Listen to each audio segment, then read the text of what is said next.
all of you. Please sit down.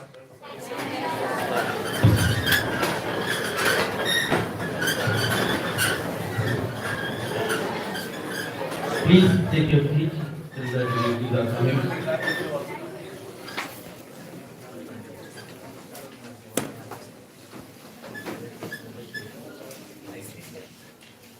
Okay, sir. Okay, sir.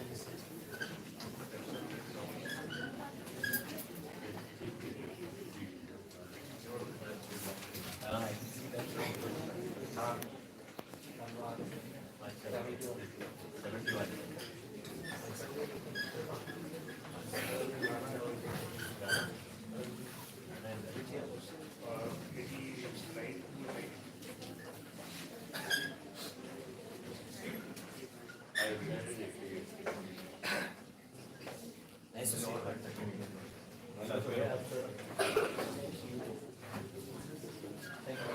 Thank you.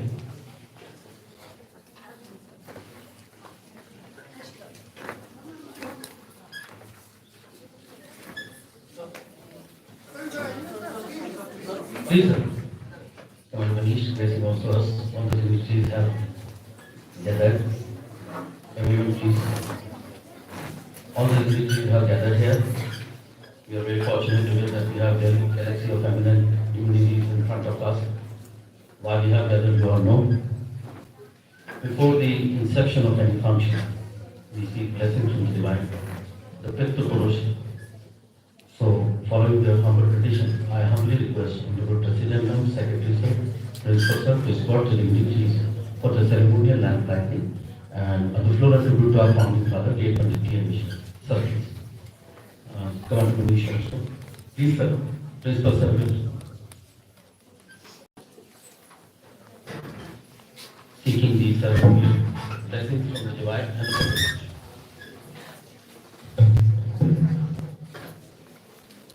Jayati Jaya Mama Saraswati Jayati Veena Vadini Jayati Jaya Mama Saraswati Jayati Veena Vadini Jayati Padma Saramata Jayati Padma Sanamata Jayati Shubhavara Daini Jagataka Kalyan Karma Jagataka Kalyan Karma Tu hai Vigna Vinashini Tu hai Vigna Vinashini Jayati Jaya Jaya Saraswati Jayati Veena Vadini Kamala Asana Chhod De Ma Kamala Asana Chhod De Ma Dekh Meri Durdasha Shanti Ka Darya Bahama Shanti Ka Darya Bahama Fir se jag mein janani Jayati Jaya Mam Saras Jayati Veena Vadini.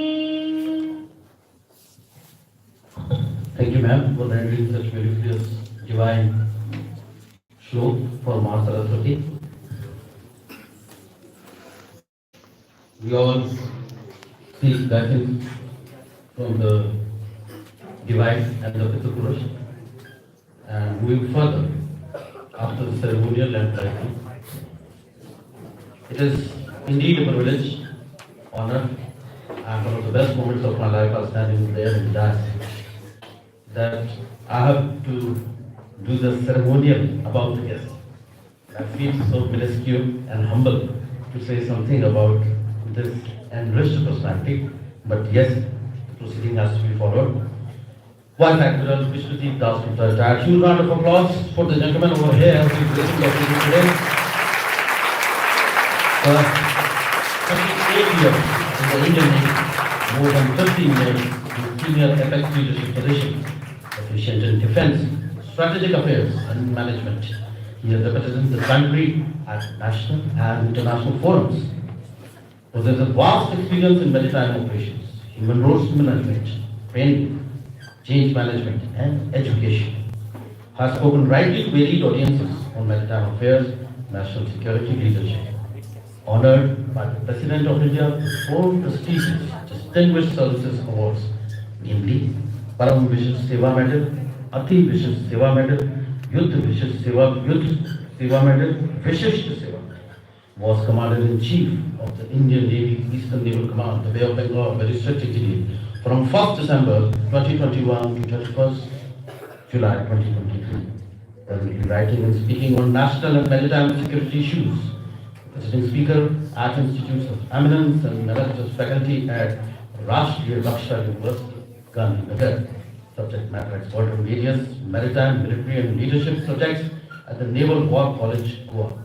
Education, Bachelor of Science, Jawaharlal Nehru prestigious University, Master of Science, Nautical Sciences, Cochin University of Science and Technology, Master of Defense Studies, National University Dhaka, Master of Philosophy, Navy, Ahilya Vishwavidyalaya, Indore, Master of Philosophy, University of Madras, Certificate in Project Management, Indian Institute of Management, Ahmedabad, Independent Director, Institute of Research, New Delhi. If you see over there, education, headed Navy Education Society, responsible for management of 13 schools across India, headed boards of administration of Sainik School, Kokunda and Bhubaneswar, and management committees of Navy Children's Schools, Delhi and Visakhapatnam. Headed Indian Navy Sports Control Group, President and Patron of Eastbourne Golf Club Visakhapatnam, Patron of INDAC Visakhapatnam Chapter with Society for the Heritage. Give a round of applause for second and three for we have also with us here Commander Mishra also here, who unveiled INS Kapan. We are having the galacity of jubilees over there. Every jubilee is in front of us. Now I take the opportunity, first ceremony we have accomplished, to ceremonially welcome. So I humbly request Honorable President Ma'am to ceremonially welcome you, Admiral Vice Admiral Biswajit Dasgupta Ma'am. A moment. We have for that the protection and the environment we have done. And simultaneously, I would humbly request Ajmer sir for thanking the honorable symbol of Rajasthan, the Safa. Safa plays a pivotal role, sir, when we tie on someone's head this Safa and turban. And it honors you that you have. Thank you, sir. Simultaneously, presenting the shawl, Honorable Secretary, sir, will. Yes, Secretary, sir. No issues. We feel very proud and privileged today.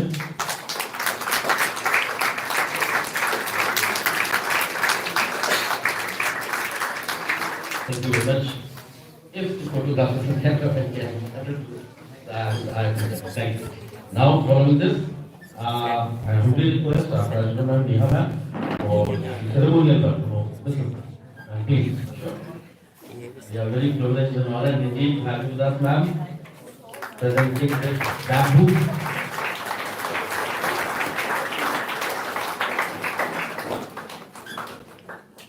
I humbly request our Secretary, Sir, Mr. Mishra, to ceremonially welcome Commander Manish. Please. Slowly.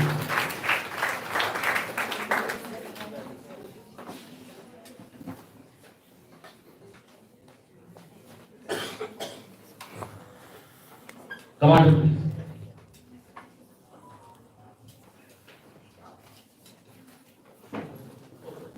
Commodore, I'm sorry.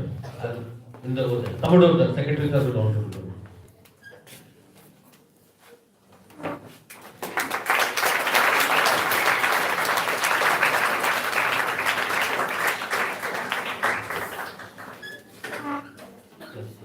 And now, to our known guest, Commander Biswajit. Thank you, sir, for your presence.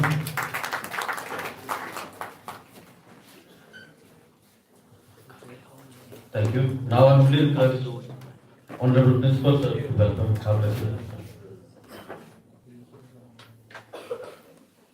Just to have a symbol of welcoming of that, we ceremonially welcome Ma'am and Neha ma'am over here. Thank you. Thank you very much.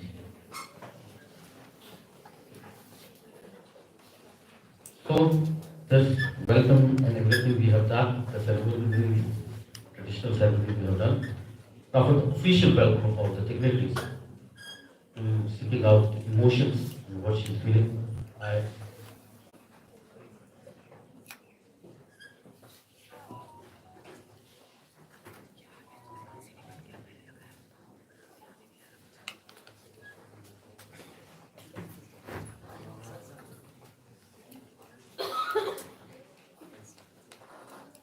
fourth pillar is there.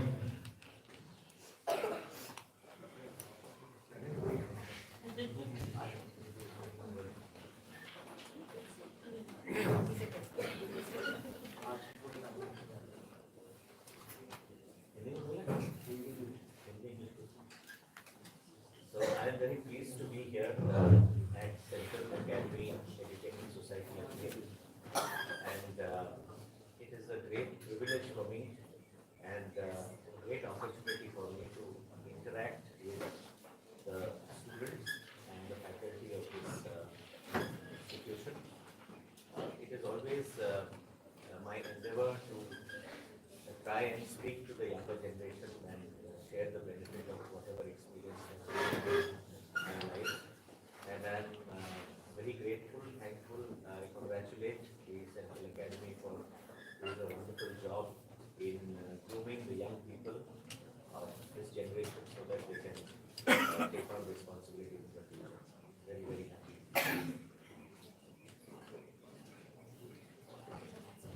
Thank you. The fourth pillar of democracy, media presence there. As a great personality there, I humbly invite on stage Honorable President for the ceremonial welcome address.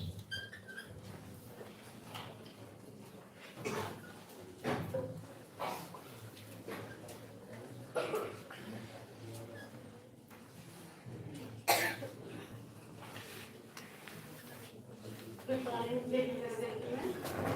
It gives me immense pleasure to welcome you all to the 5th Pandit Mishra Memorial Lecture titled Navigating Through Life.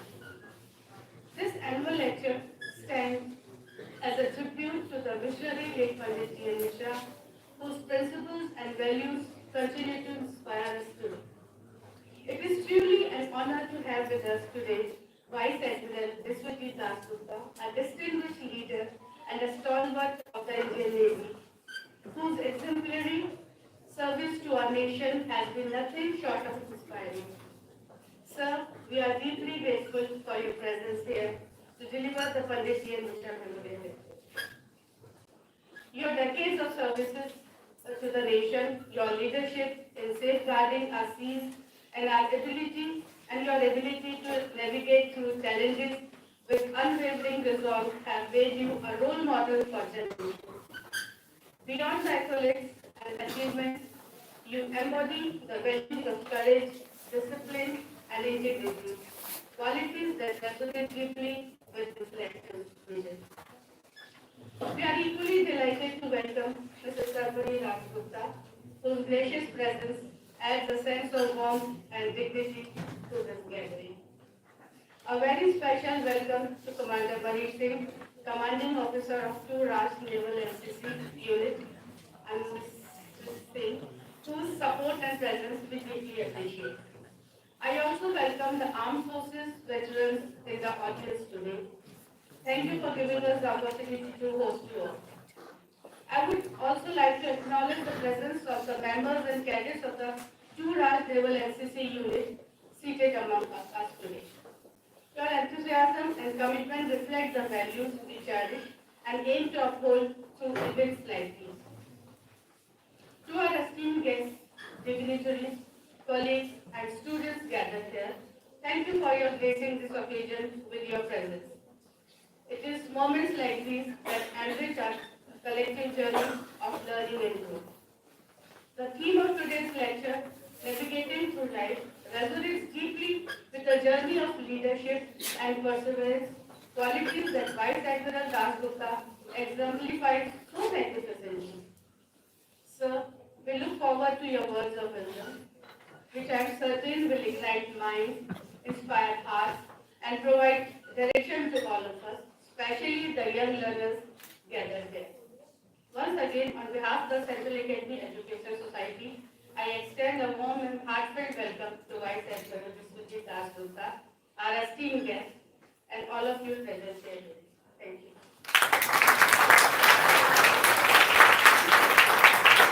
Thank you, ma'am. Indeed, an exemplary personality. We are very fortunate to have amongst us.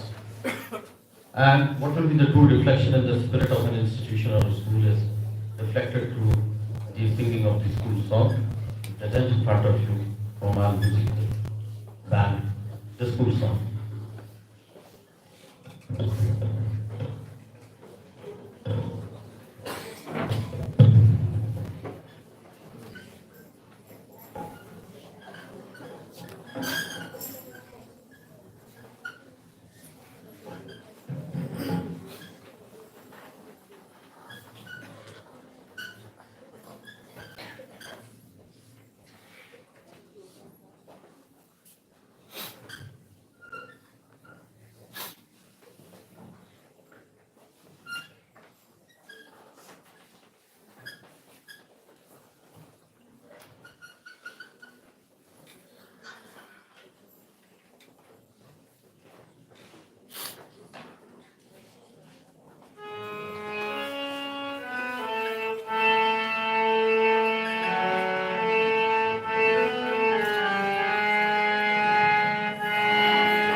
practiced the song, sir, dignitaries they sing daily in the assembly.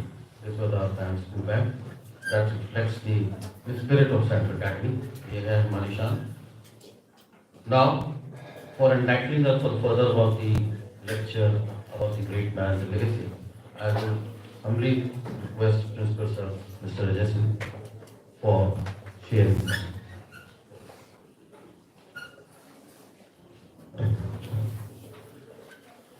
Good morning and a warm welcome to everyone present in the auditorium. Firstly, my humble gratitude and wishes to Honorable Vice Admiral Biswajit Dasgupta.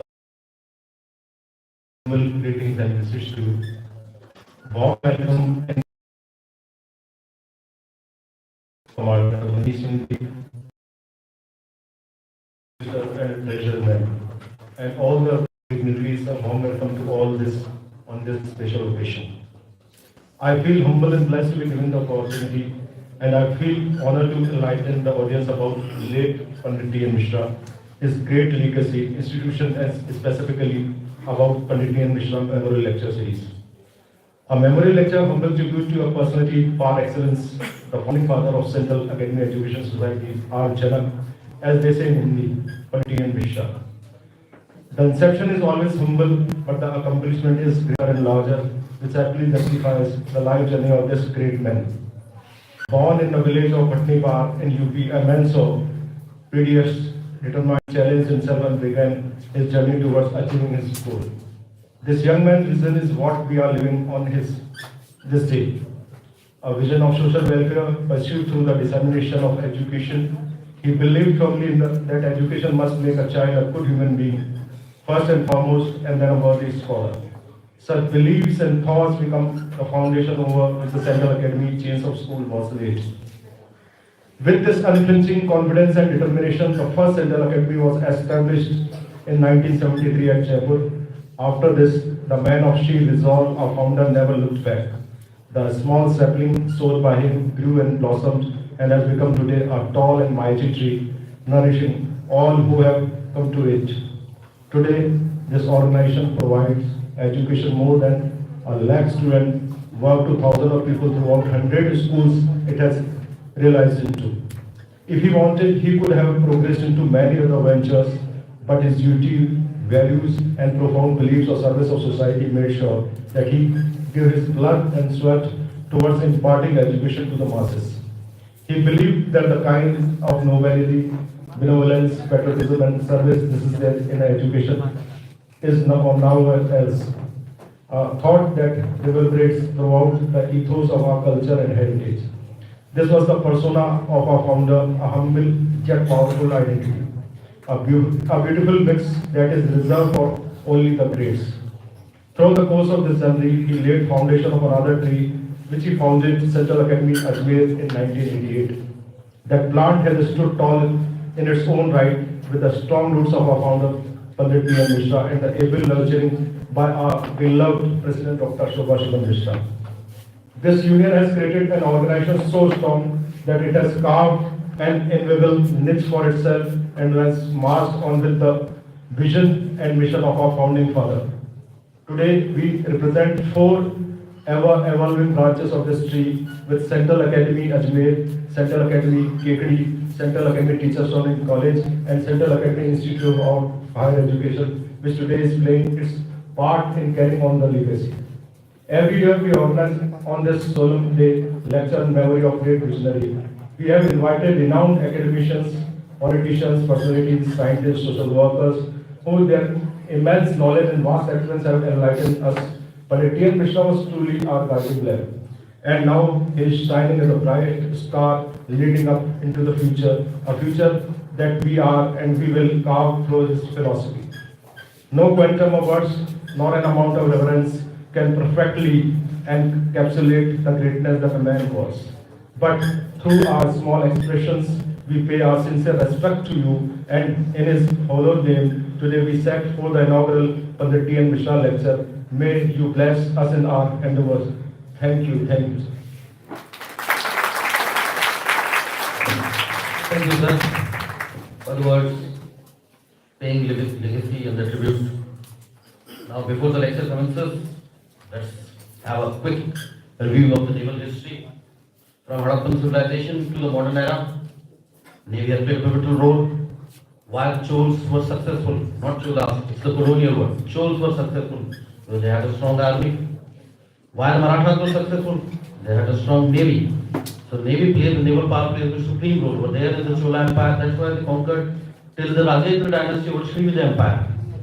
And what is the greatest good of history is that when the Britain defeated the Spanish Armada, played a decisive role. This is what the navy is. We feel very proud. 16th December we just had that Vijay Divas and the Shaurya Divas, and just how immense Gandhi was, played a pivotal role over there. So the moment we all have been waiting for, the lecture is commencing on, sir, and before that a famous quote of Theodore Roosevelt, the American president, pre-war, how he said about the Navy: a good Navy is not a provocation to war. A good Navy is not a provocation to war. It is the surest guarantee of peace. He said before the war. That's a very pivotal aspect of the war. And US came to the war only because of the attack of the Navy on the Pearl Harbor, 7 December 1941. The moment we all have been waiting for, huge round of applause for Sir Admiral Biswajit Dasgupta, sir. So the lecture commences. I humbly request everyone to please put your cell phones on the aeroplane mode and listen to it very carefully. Sir.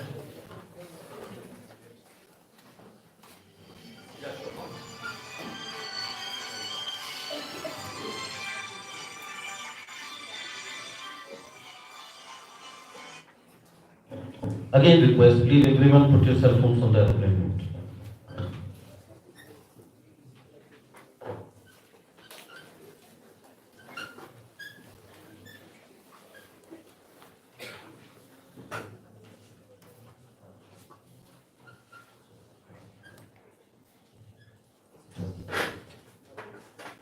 Hello. Can you hear me here?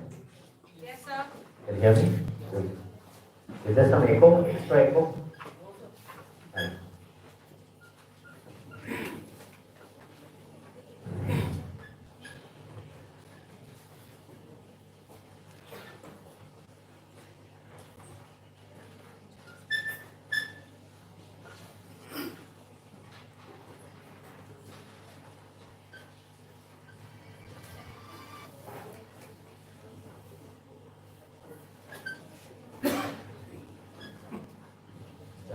Is it possible to switch this off?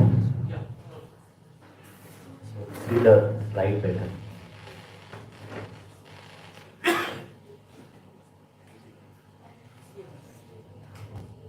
That one.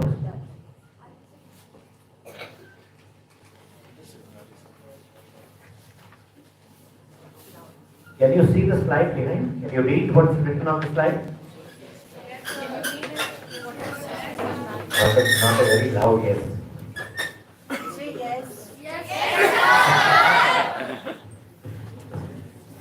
Anyway, you need not read the slide very much. The slide is more for me than for you.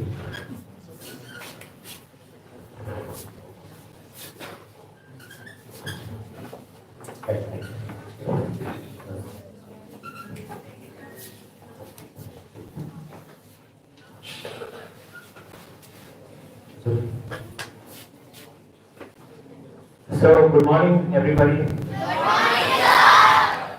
It's good to be here and good to be with young people because most of my time I spend with old people. So it's good to be with all of you. And before I start, I would like to I would like to thank Dr.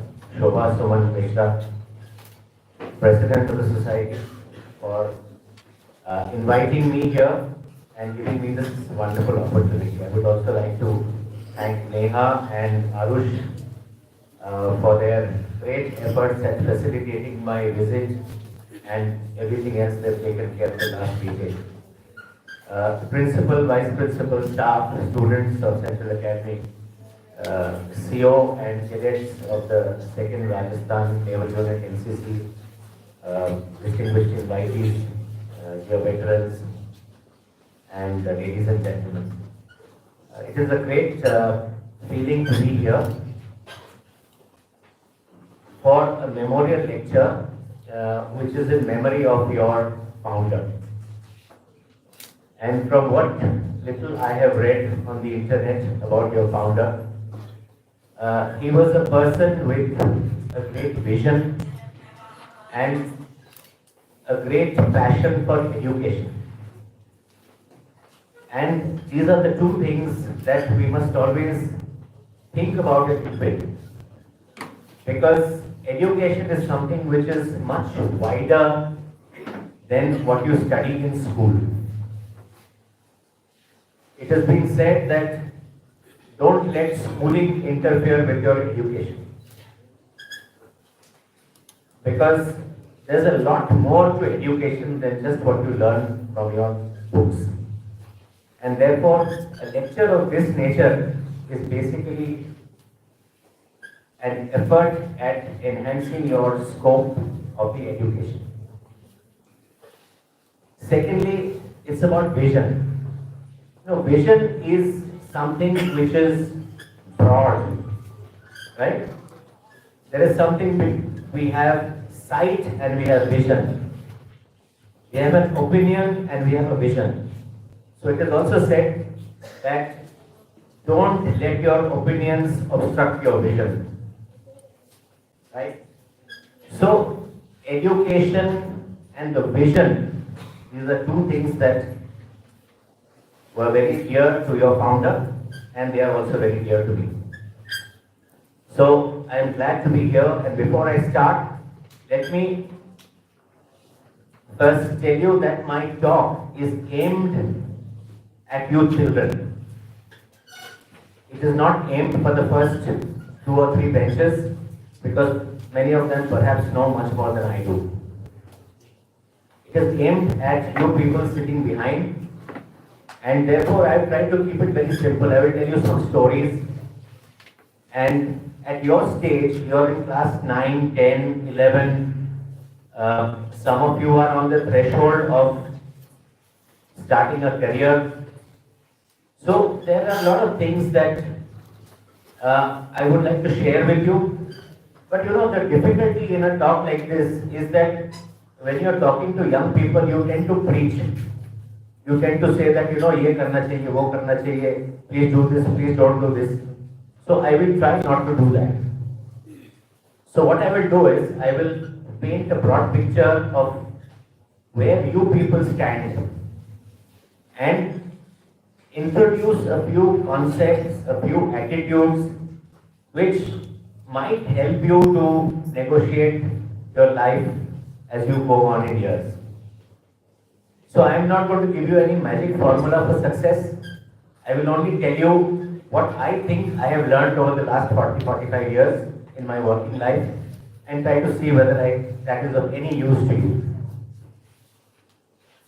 So how we are going to do this is, I will tell you first that we need to be grateful. Why we need to be grateful for what we are doing where we are. Right? All the time we find that we are crying, we are complaining, and we are not liking things that we do. But there is much more to be grateful about. Second, I heard your school song. I heard the vision of your founder.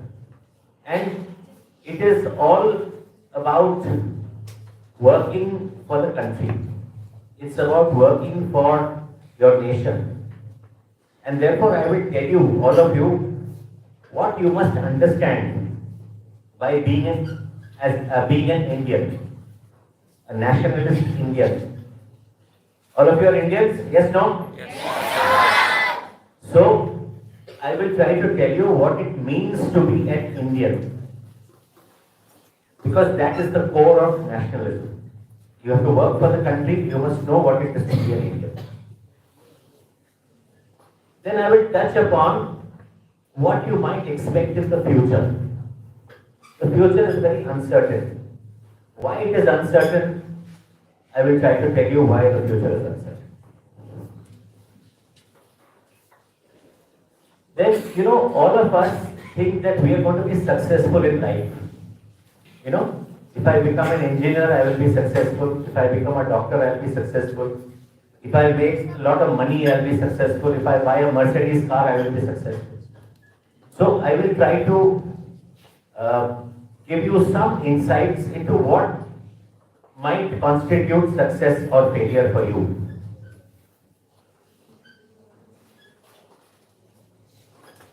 And finally, I will introduce a few concepts and attitudes.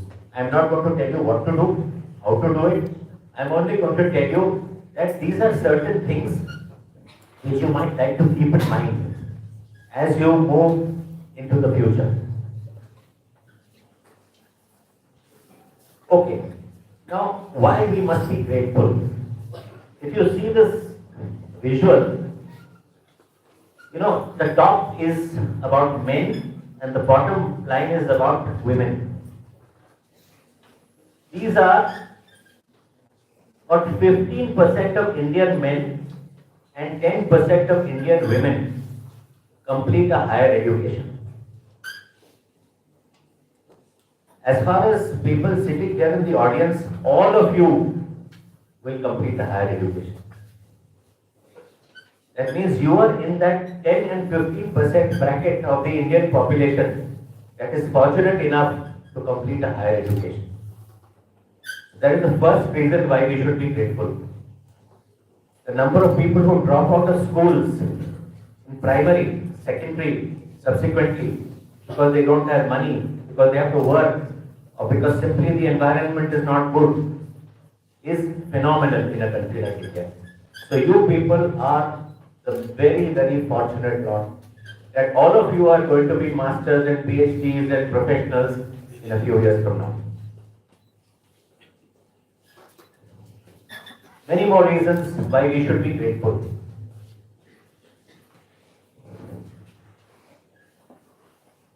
Let me tell you a story. There was a teacher who came into a class and suddenly said, "Children, I am going to give you a test." So the children were surprised and they were wondering what test is the teacher going to give us. So what the teacher did, she put one sheet of paper upside down on every child's desk and said, "Don't touch the paper." So when all the papers were on everybody's desk, she said, "Okay, now turn the paper around and whatever you see on that paper, write 3 lines about it." So the children turned the paper around to the blank paper with one black dot in the center. So the children racked their brains, they wrote something, and everybody wrote their answers, and the teacher took the papers back. And she read out the answers to the students. Everybody had written about the black dot, how big it is, whether in the center of the paper or the side of the paper, what is the color, is it dark grey or black, and all that. So everybody described it very beautifully. So the teacher said, "Look, all of you have concentrated on the black dot. Nobody has concentrated on the rest of the white around the black dot." Which means we tend to concentrate only on the negatives of life. So whenever you find that you are not feeling good about something, think about the so many other things that you should be feeling good about. Right? So this is the black dot story, which I think is very good for you to remember, that we must be grateful. There is no poverty in all of you. I am talking about you specifically. Why you should be grateful? There is no poverty in this hall. You are attending a good school in a big city. You have adequate exposure. You have exposure to city life, you have exposure to information, you have exposure to the internet, you have exposure to good schools, teachers, everything. It's a clean and secure environment. You should see some of the government schools. You should see some of the schools in the villages. This kind of a clean and secure environment you will not get in 90% of India. Your parents and teachers care about you. They have the time to look after your education. I have seen many young students whose parents are from very humble beginnings, daily wage earners and various other things, who have such a tremendous difficulty going through schools. None of you have that problem. You are completely enabled by information. Everything that you want is one mouse click away. We should be grateful for this. You don't have to visit the library. Today, a mobile phone has got more information than the ancient library of Alexandria. Right? Everything is at your fingertips. More reasons why we should be grateful. Dropout rates of children. By secondary school, 12.6% of our children drop out of school. The gross enrollment ratio for higher education is 28%. That means 28% of all children in India will enroll for higher education, out of which some will drop out. And eventually 15% of men and 10% of women will complete higher education. Right? All of you will complete higher education. All of you, without exception. The multi-dimensional poverty index in India is about 15%. That means 15% of Indian children cannot afford an education. Right?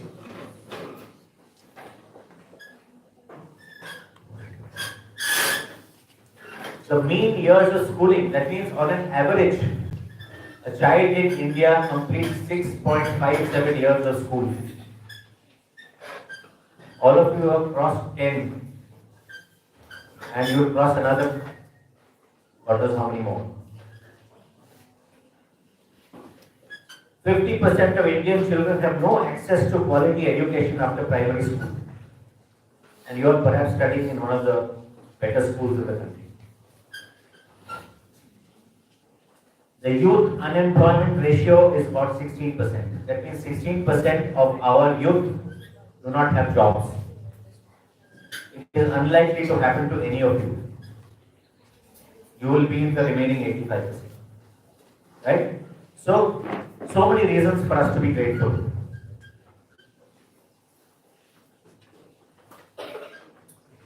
Right.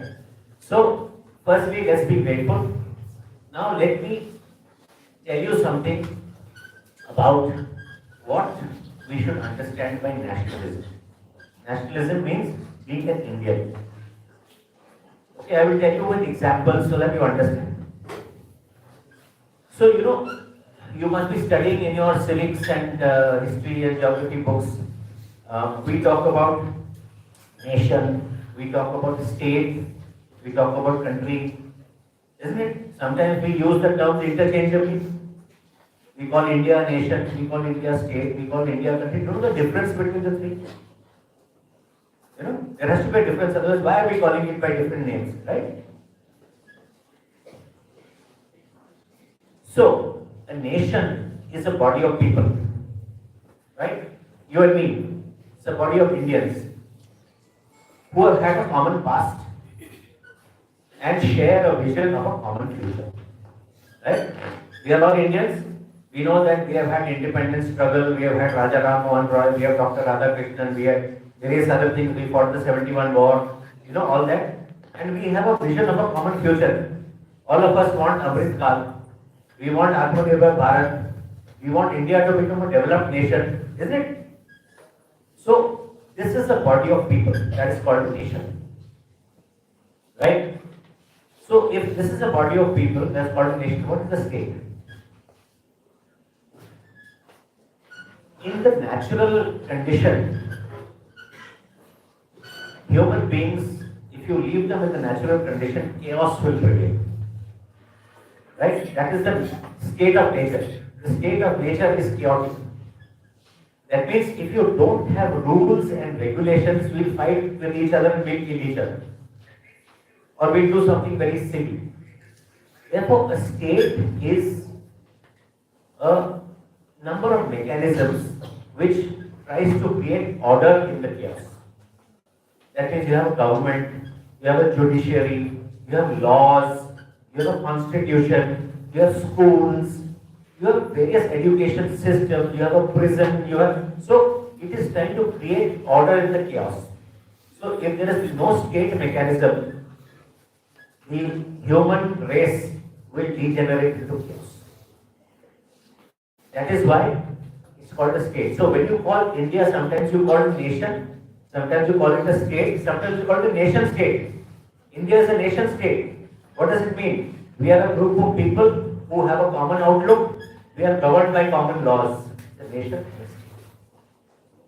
Right? Now what's the country? Nation and state तो हमने समझ लिया.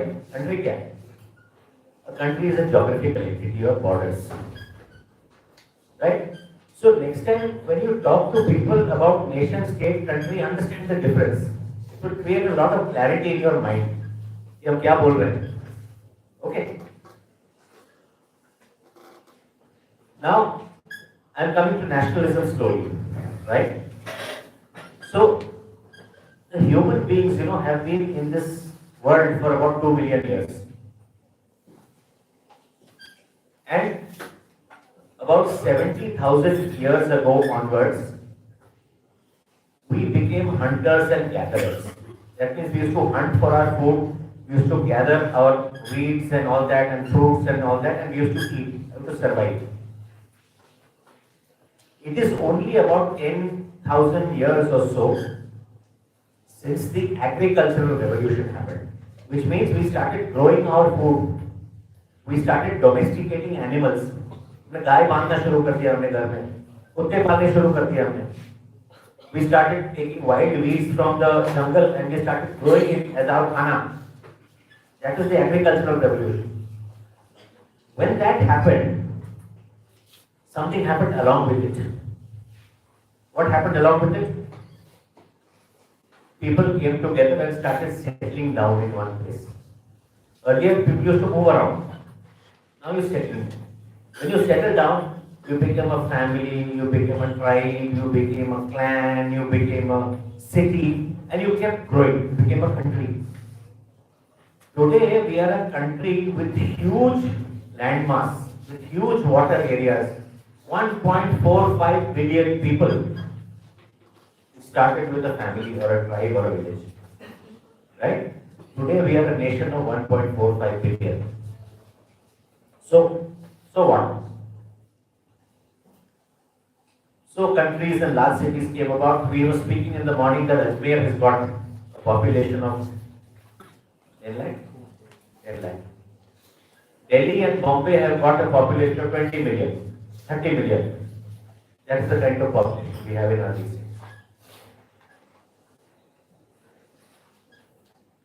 So, how do you cooperate? Suppose you have 1.45 billion compatriots. How many of them can you know? We are supposed to work as a nation. You don't know anybody. Maybe if you take all your contacts on your mobile phone, your relatives, your friends, your school, it will not be more than 200 people. So, you know 200 people out of 1.45 billion in your country. Right? How are you going to cooperate with these people? Difficult problem. So what do we need? We need three things. We need stories, we need symbols, and we need heroes. Stories are what I told you. Your independence struggle, your Amritkal story, your growth story, your white revolution, your green revolution, all that you studied in your books. These are stories. You believe in it. At one point in time, we were deficit in food. We didn't have enough milk to drink in our houses when we were children. Today, you will not even think of that scarcity. Can any of you ever think that there can be a scarcity of milk? You can't. But in our childhood, there was scarcity of milk. So that is a story. And we said, okay, Dr. Korean is our hero. Right? Amul Cooperative Milk Marketing Federation is our hero. They are the people who got together and made sure that India did not have a milk scarcity beyond a point. So these are the stories. Symbols. What are symbols? What is your Republic Day parade? What is your Ashoka capital? What is your national flag? Right? What is the Supreme Court? These are symbols. These are symbols if all of us understand. Our stories, all of us understand. We need heroes. You need Sachin Tendulkar. You need Mukesh, who won the World Championship chess 2 days ago. You remember that song which won the Grammy Award, Natu Natu? You heard the Natu Natu song? Okay. Now, when these people won the Grammy Award, you felt happy? Felt happy? Did feel happy? Felt happy? Why? Is that Natu Natu fellow your brother or sister? No? Not your brother, no? You felt happy because you're an Indian. You felt happy because that's a common story. You felt happy because now these people have become your heroes. This is nationalism. This is what I mean by being a nationalist Indian. If you are bound together by stories, by heroes, by symbols, by a vision of a common future, that is nationalism. At the end of my talk, I will ask you a small question before I give you an answer. Then you'll realize where I'm getting at all this money. So the feeling of nationalism is, my country is unique. It is not the best. It is not the worst, but my country is unique. And my country is unique. I have certain special responsibilities towards my country. What are these special responsibilities? You will ask me. Good question. So before you ask me, let me tell you what are these special responsibilities. All of you have read something about the Indian Constitution. Would have read something? You know, your class 9, 10 people. So in the Indian Constitution, there is something called fundamental rights. You know, given a fantastic. So there are 6 fundamental rights in the Constitution. But one thing which is lesser known is that there are 11 fundamental duties also. That is found in Part 4A of our Constitution. So if you ever want to know, I am not going to ask you whether you know or not, because I don't think many people will know all 11. So if you ever want to know what is your special responsibility towards your country, just open the Constitution chapter 4A and read those 11 fundamental duties. They are your special responsibilities towards your nation. Right? Read it this evening. Okay. Now I want to ask you a broad question. When you hear the word patriotism, what is the image that comes to your mind? Anyone tell me? Patriotism. What image comes to your mind? Mahatma Gandhi? Soldier? India's flag. Huh? India's flag. India's flag. Very good. What else? Okay. Difficult question. That's why I asked you. So patriotism does not necessarily come in a military uniform. You know, when you talk of patriotism, people talk about Shaheed and Army and Navy and Air Force. Yes, they do a good job. But patriotism does not necessarily come in a military uniform. Will you consider Dr. APJ Abdul Kalam a patriot? Yes. Will you consider Mukesh a patriot? Yes. Will you consider Pandit Rabindranath Tagore as a patriot? Would you consider your founder as a patriot? Yes. Yes. So, everyone can be a patriot. Everyone, all of you sitting here can be a patriot. How? It is the feeling with which you do your work that counts. A person who is in the corporate world is also a patriot. That fellow is working, you know how corporate people work? They work from morning 8 to 10 o'clock in the night, they're sitting on the computer at home. They're making money, let them make money, but what are they doing? Aren't they working for the improvement of the country? So if they are working for the improvement country, aren't they patriots? So all of you, do you have the potential of being a patriot? Fantastic. So you have to try to think now how you're going to do it in the future.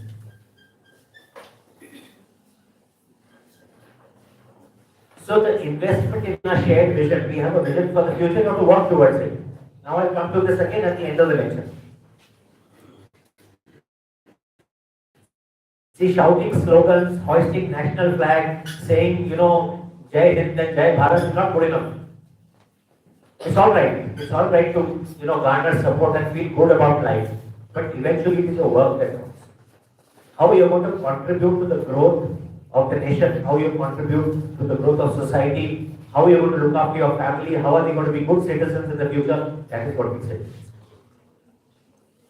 Now, anyone can be a patriot, from the highest official or the richest person to the common citizen. Now, please don't consider that the higher one goes, he becomes a bigger patriot. No, he can become a bigger thief also. So you must understand this, it is not necessary. Patriotism doesn't come with seniority or age or with importance or with, that kind of stuff. It doesn't. Patriotism comes with your internal nature. So you may be a very high-ranking official in the government, but you may be a thief. You may not be a patriot. Alright? Okay. So now we have understood nationalism, we have understood what is patriotism, right? Now let me give you a perspective on what the future may look like. Right? Any of you have got a brother or sister who is 6 years old? Anyone? Lots of them. Alright. Now that brother or sister of yours is entering class 1. 6 साल बच्चा है, right? Entering class 1. That bacha will enter the workspace after 16 years. In the year 2041. Right? 2041 में, that child will finish class 12 and enter into professional education or something like that. Right? And then they'll become a professional, become businessman, become entrepreneur, something. And then there will be 40 years of working life. That means your 6-year-old brother or sister is going to work till the year 2081. Do you have any idea what the world is going to look like in 2081?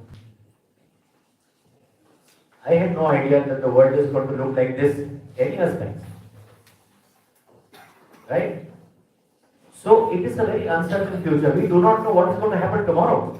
We do not know what is going to happen 5 years hence. The government will change, many things might change. There might be a war, something will change. People never realize in Syria or in Ukraine or Russia that their lives are going to be changed in the manner that has not changed. Right?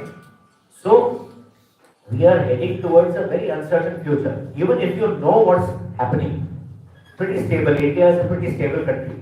But even then, it is very difficult for you or me or anyone sitting in this audience or even the Prime Minister today to predict what will happen 5 years after.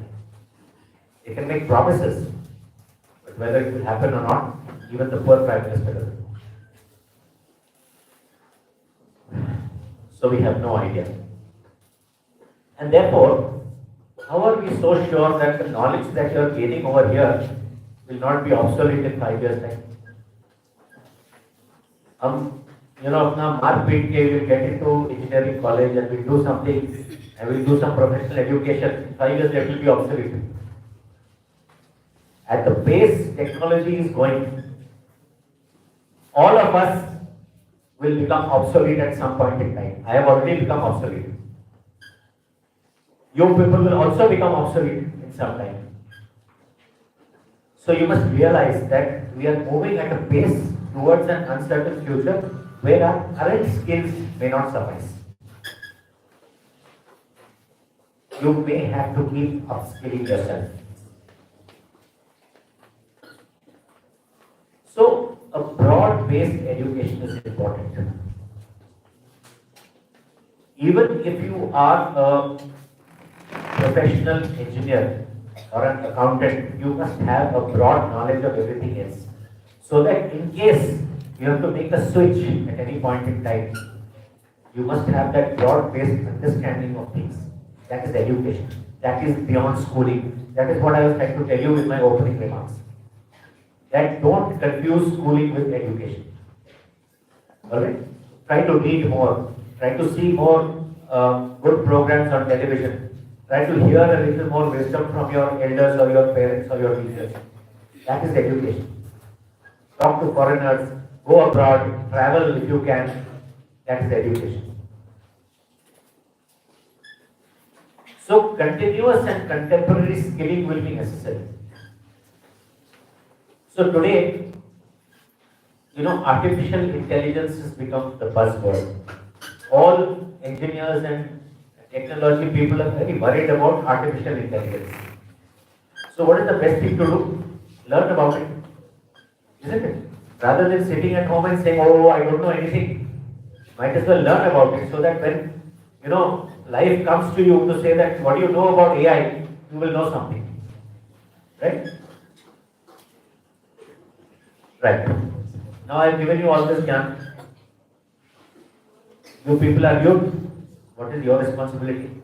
Do you have responsibility or you don't have responsibility? Excellent. I am glad that these two of you have said that. When I was a child, I felt I had no responsibility. All responsibility to my parents, my teachers, and everybody else. But if as youth you have responsibility, what is your responsibility? So let me tell you what is youth. The United Nations defines youth as people between 15 and 24 years of age. But this is only for statistical purposes. As far as I am concerned, anybody from the age of 16 or 15 to working age of say 64, 65 is youth as far as I am concerned. That means you are actively contributing towards the growth of the country or your community or society or whatever it is. Right? India has a very youthful profile. That means 67.5% of our population is in the working age. Right? Our median age is 28.7 years. Median age in the country, which is a very young population. And this population trend will continue till the year 2070, where it will plateau and then start increasing. So this is the strength that we have at this point in time. The time available for us now to make a change for the country is between today and 20, 50, 60 or thereabouts. This is the window that the youth have to capitalize on. Because all of you, without exception, will be in the working age at this time. So you have 30 to 40 years of working life ahead of you, all of you. How are you going to make that count? This is something that you have to think about. How am I going to become a nationalist Indian? How am I going to contribute to my country? How am I going to make my working life count for the next 24 years? You have to start thinking now. So what can you do? It is no point saying that, look, I want to make sure that I do something against climate change. Right? If you think you want to do something against climate change, please equip yourself for it. Don't, sit for examinations just because your peers are sitting or your parents or your teachers have told you. You say that, look, this is what I want to do. How can I equip myself for this? Your parents, teachers, somebody will be able to guide you. That you please go in this direction, but maybe you will be able to fulfill your aspirations. Many times we find that we get into areas where we have never wanted to be in the first place. Many engineers and all these people that run away join IAS, IFS, civil services. Many people who have studied professionally for one job eventually decide after 2-3 years that they don't want to do that anymore. They go somewhere else. So that is life. Sometimes people say life is a series of accidents. It's not. You have to prepare so that you don't get into an accident. Right? So your responsibility is that you have to fill the space of the previous generation. That means people before you who have done their working life and they have gone, you have to fill up that space. Right? That is your responsibility. And fill that space responsibly. Alright. So with this background, let me come to some attitudes and concepts that you might like to remember as you get on with life. First is success and failure. What do we understand by success and failure? Some people think that success is the person who dies with the most money in the bank. You're so rich that you have so much money and the next day you die, you are successful. Some people feel that if I collect degrees, I am successful. Some people feel that if I am a good parent, I am successful. Or a good teacher, I am successful. So there are different definitions of success. You have to define success for yourself. If you think making money is success for you, work towards it. At some point in time, you might feel, okay, now that's not giving me adequate kick out of life. For me now, definition is to help somebody, or start a business, or provide employment to people. That might become your definition of success. So your definition of success and failure will keep changing as you move through life.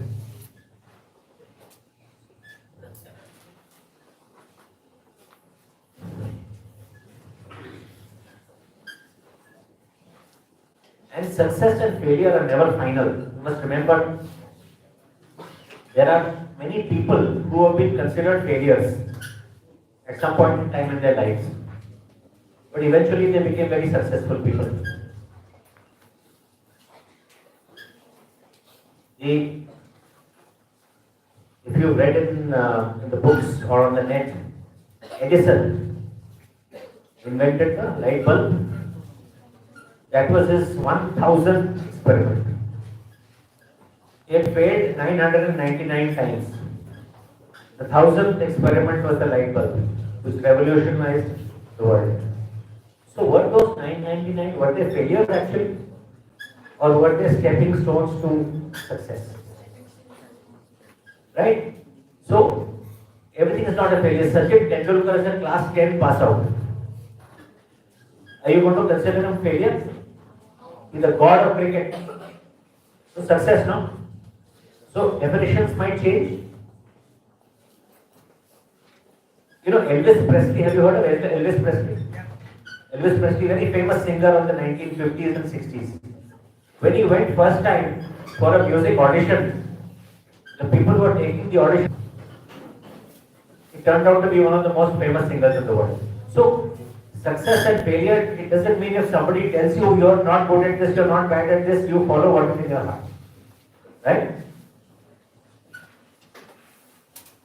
So, how you deal with failure is important. Do you consider it to be depressing or do you consider it to be a challenge? And move ahead is something what you need to understand. And there is no instant formula for success.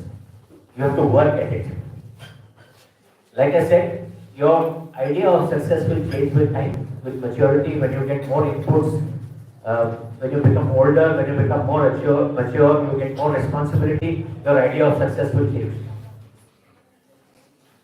You know, you're a very professional, ambitious individual. When you get married and you start a family, there might be a change in your mindset as to what constitutes success.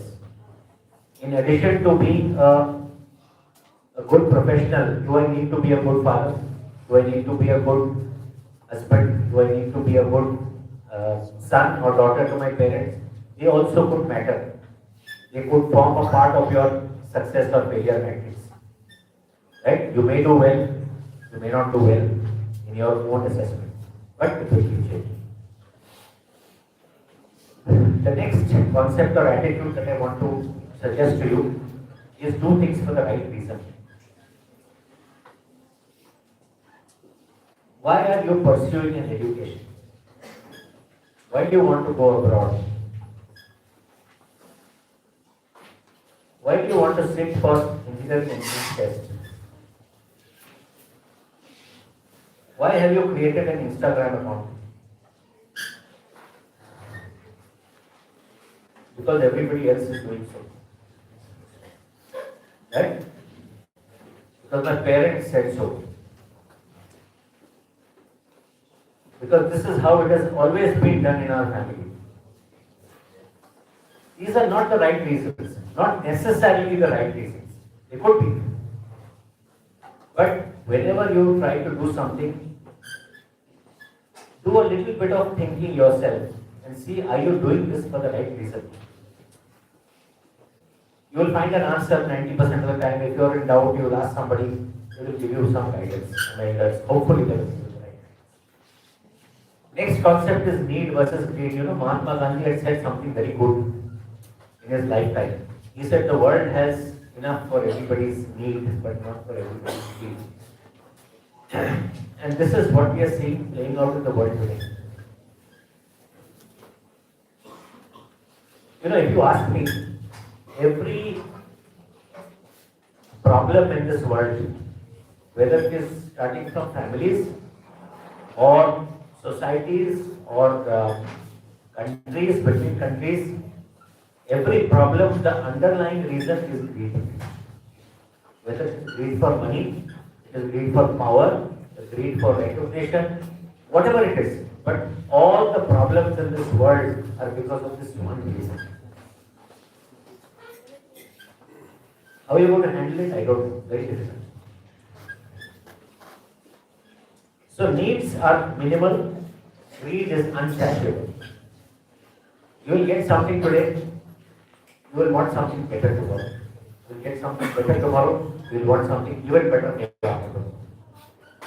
So you will have to see, balance your aspirations with some kind of maturity. So it takes a while today, to understand this, because today everything is available at your fingertips. Perhaps your parents can afford everything for you.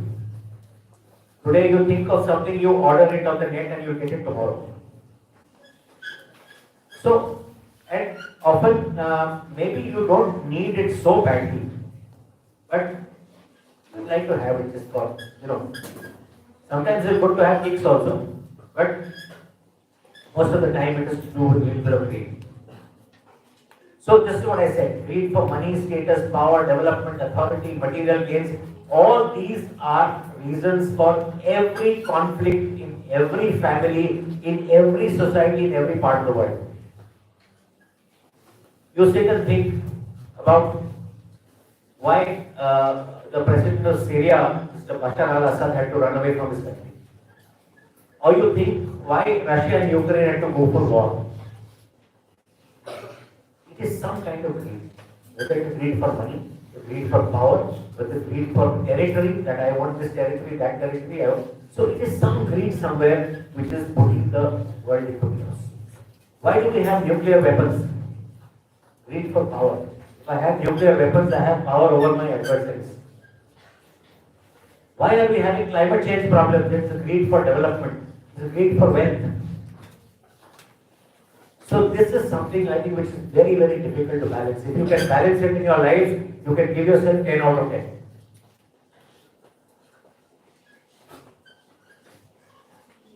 So this is the human thing.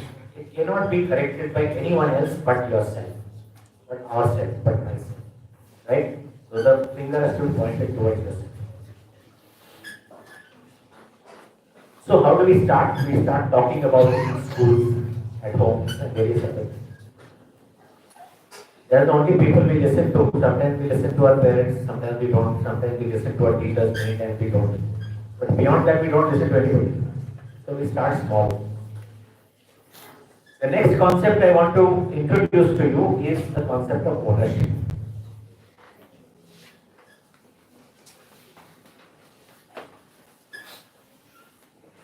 Tell me, will you allow anybody to spit on the wall of your house? No, sir. But we are okay with people spitting on the roadsides. Right? So, what does it really mean?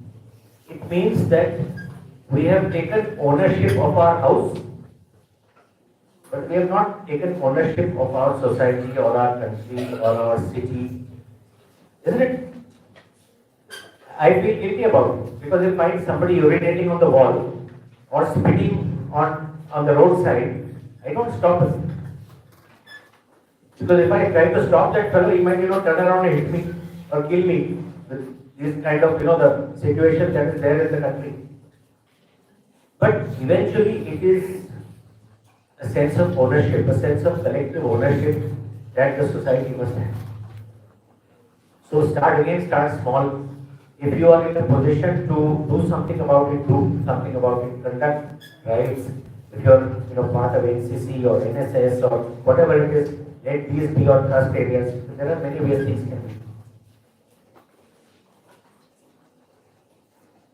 All of you have traveled in taxis, I suppose. Some of you may have traveled abroad. You find that if you get into a taxi, many of the taxis are very dirty. The seats are torn, they're smelling, the driver is ill-mannered. Some taxis you go inside, they're very nice, spick and span, smelling nice, driver is good, he talks properly to you. The difference is ownership. You ask the driver. The good chap will own the taxi, the other fellow will be driving it for some owner. 100%. I give it to you rightly. So, this is again another example of ownership. Mom's kitchen. I like to give this example. Why don't you find the same taste of food outside in some restaurant compared to what your mother cooks for you at home? You cannot eat the restaurant food for more than 2 days at a stretch. You will fall ill, you will fall sick. But why you like home food that has been cooked by your mother is because the mother has taken ownership of the kitchen. The mother has taken ownership of the utensils, mother has taken ownership of the dal chawal, has taken ownership of our chula and everything else. More importantly, your mom has taken ownership of the children. Right? That is the difference. Therefore, you have to see that in your school, for example. In Japan, every day, the children of their school, they clean their own school before they leave after their school. Everybody cleans up the school and goes home. Why? Nobody asked them to do it. It's a sense of ownership which is cultural in Japan. In 2008, there was a World Cup football match being held somewhere in South Africa. Again, Japan had lost its last match and was going back home. After the match, the entire Japanese fans got together and cleaned up the stadium before they went back. People asked them, what are you doing? They said, we do this in our own country also. What is new?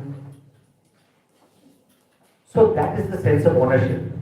If you are dirty your own school, if your, for example, if your school bathrooms are dirty, you might think about whether I have taken ownership of my school or not. Right? And similarly, whether it is, the society in which you live, the building, your home and whatever else it is. So I said, it is time we started taking ownership beyond what we possess. Ownership is not possession. That's what I'm trying to say. That means I will only look after what I possess. That is not ownership. You look after whatever you feel for, whatever is in your lifespan, in your life environment, you look after it. That is ownership. It is the feeling of belonging and common purpose. All of you belong to the school, all of you belong to a certain society. It is obligatory upon you to look after it. Again, let me take you back to chapter 4A of the Constitution. I would strongly recommend to the school that please take a printout of that chapter and place it in your main notice board for everybody to read every day. Diversity, another concept, idea. No two people are equal. No two people are identical. Even identical twins are not absolutely the same. If you ask the mother of twins, which is one and which is the other, without opening her eyes, she will tell you, yeah. What I'm trying to get at is each of you is very, very different.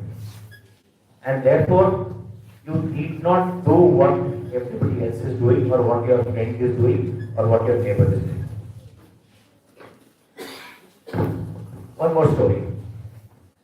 In the jungle,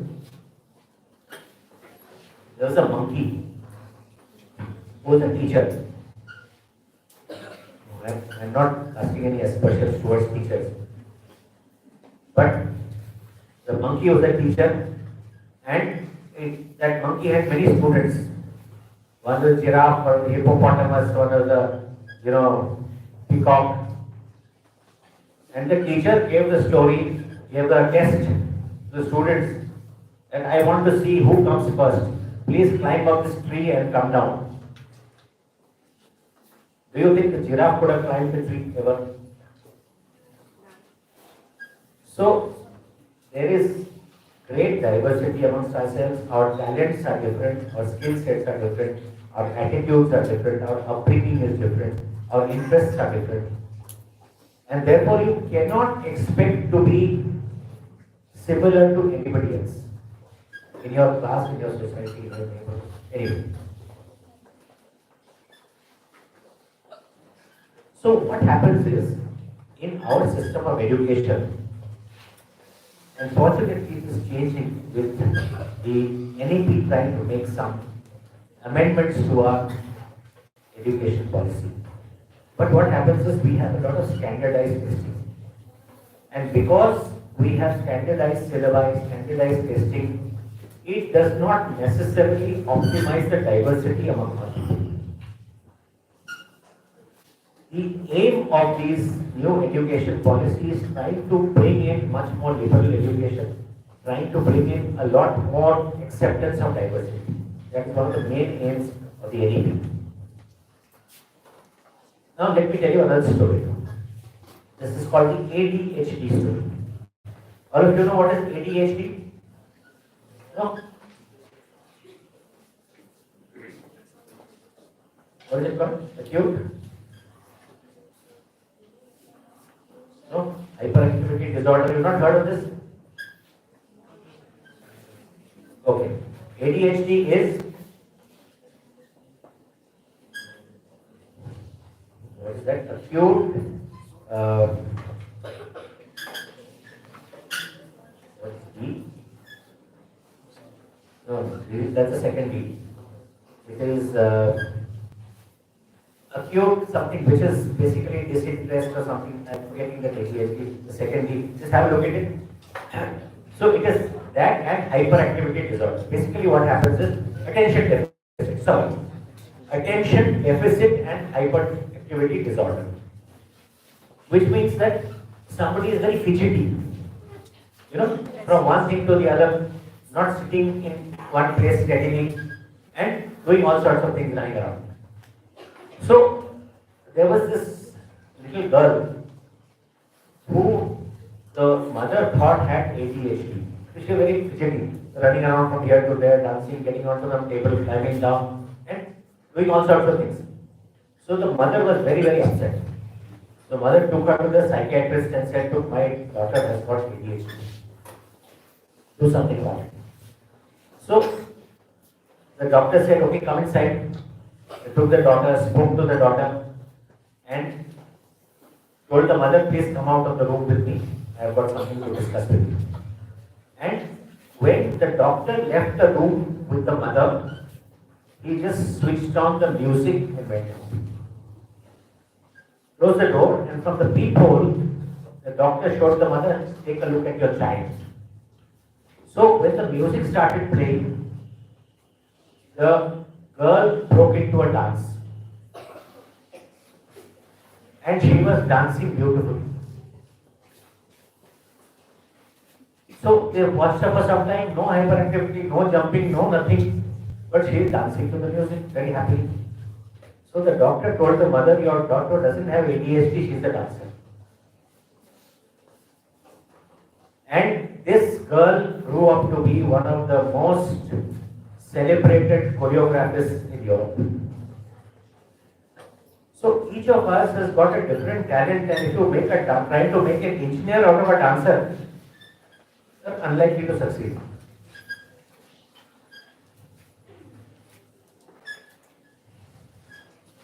So we must optimize our abilities. There will be pressure, society will be there to pressure, parents will pressurize, your peers will pressurize you, everybody is doing this, मेरे को भी करना चाहिए. We have to stand up to that pressure.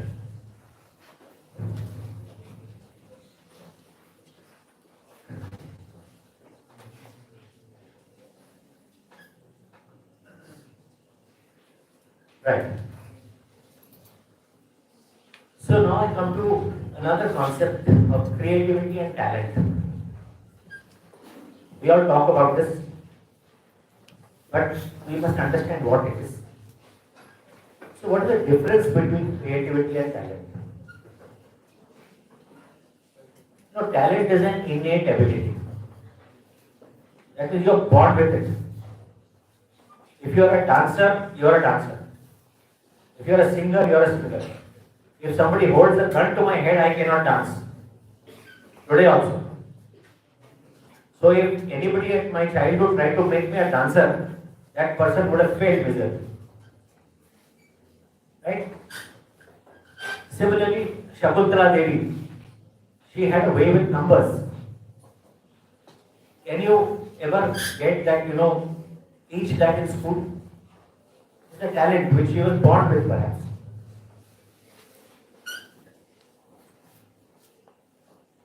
But talent must be recognized. Like I told you, Elvis Presley, the people told him you can't sing. Right? Somebody has to recognize that talent and nurture it. Creativity can be developed.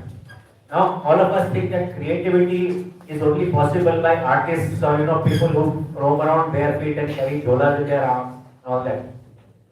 No such thing. Creativity can be developed. Even the most routine thing can be done creatively. Let me give you an example. The school is organizing a memorial lecture. There are 50 ways in which you can organize it. Right? It depends on the ingenuity, on the creativity of the person who is being given the responsibility. Right? The most routine administrative work I have seen in my 40 years of working life, the most routine administrative work has been done so beautifully by people that it looks like a work of art. A visit, somebody is coming. Just somebody is coming to visit your establishment. The manner in which you conduct it, you can actually show a lot of creativity. So it's not necessarily that you have to be an artist to be creative. So now if I ask you the question, how creative are you? You will not be able to answer. Difficult. If I ask any of you, how creative are you? मुश्किल है कोई मेरे को answer.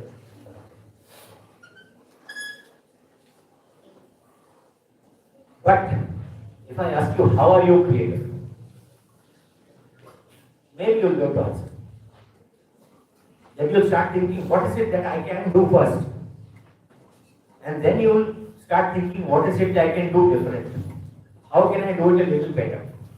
How can I do it a little more artistically? How can I do it a little more efficiently? That is creative.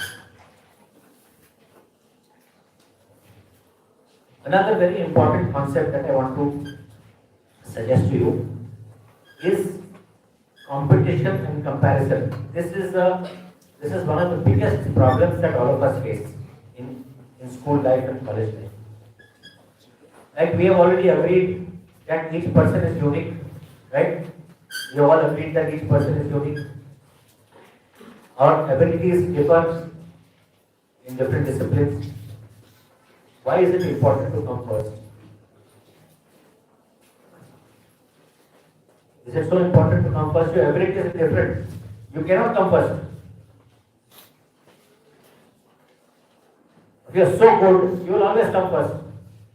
But why is it so important that I must come ahead of the other person? Abilities are not the same. I remember I changed schools many times in my childhood. I was in a school in Bombay. I was a cat's whisker there. I used to come first every time. I shifted, went to Calcutta. The first exam I failed. Because what was good in Bombay was not good in Calcutta. And the competition was much better. There were people who were 100 times better than I was. Right? So our abilities are different, you remember. Then we take tuitions. And yet we don't seem to match the best students in class. A person who is good at mathematics is innately good at mathematics. You can take all the tuitions in the world. It is unlikely you will beat that guy. You might come close, you might get 4-5 number more. But you will not be able to come first. You will not be able to beat the guy who is innately good at mathematics.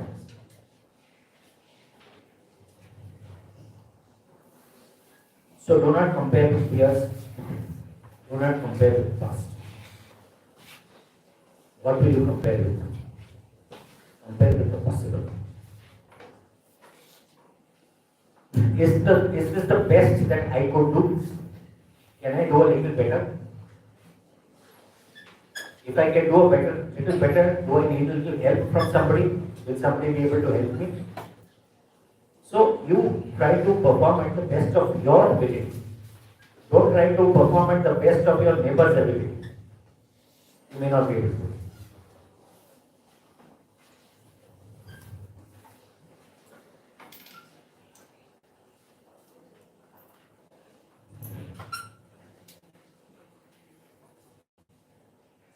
I'm sorry, the next thing that I want to tell you is getting out of the comfort zone. You know, all of us reside in some kind of comfort zones. And these, we lead sheltered lives. You know, they are caused by the care of our parents, our teachers, etc. Very sheltered lives we lead. And we are in some comfort zone. कुछ करने को हमको अच्छा लगता है, कुछ करने को हमको दिक्कत होती है. We don't want to do certain things because they are difficult. Because our parents, our teachers, our school, etc., our cars and our travel plans and all, they made it so comfortable for us. So we develop physical, mental and social comforts over time, right? So, another story, there was a hunter in a kingdom. There was a hunter who got 2 eaglets, you know, eaglets, eagle ka bachcha. 2 eaglets to the king. and said that I have now got 2 eaglets, I am presenting it to the king. The king was very happy that this hunter has given me 2 eaglets. He told the hunter, you please teach these 2 eaglets how to fly. Come back after 1 week and tell me how they are doing. So he came back after 1 week. He said that, sir, one of the eaglets is flying very well, and the second eaglet is just not flying. It is flying from the branch and coming back and sitting on the branch. I am unable to make this eaglet fly. So the king said, I will give a reward of 20 gold coins to whoever can make the second eaglet fly. So when farmer came, he said, can I try? He said, yeah, go and try. So after 1 week, the farmer came back and said, sir, come and see, both your eaglets are flying beautifully. So the king came and saw that, this is wonderful, these fellows are flying always. He said, what did you do? He said, I just cut off the branch on which that eaglet was sitting. So there is no place to sit. You have to get out of your comfort zone if you have to do something better. So there you are. Now I come to something important. All of you will like to hear this. You've heard of brain rot? Yes, sir. Wonderful. Now, brain rot is a word which is trending in the Oxford Dictionary in the year 2024. The highest trending word is brain rot. And brain rot means that your mental faculties are getting impaired because of gadget fixation, because of too much of screen time. Right? So, what is it all about? Motorola, these 2 gentlemen, John Mitchell and Martin Cooper, they made the first hand phone in 1973. And this became commercially available in 1983, after 10 years. This was the forerunner to the smartphone that all of us carry today. 40 years have passed since then. There has been a convergence of technologies.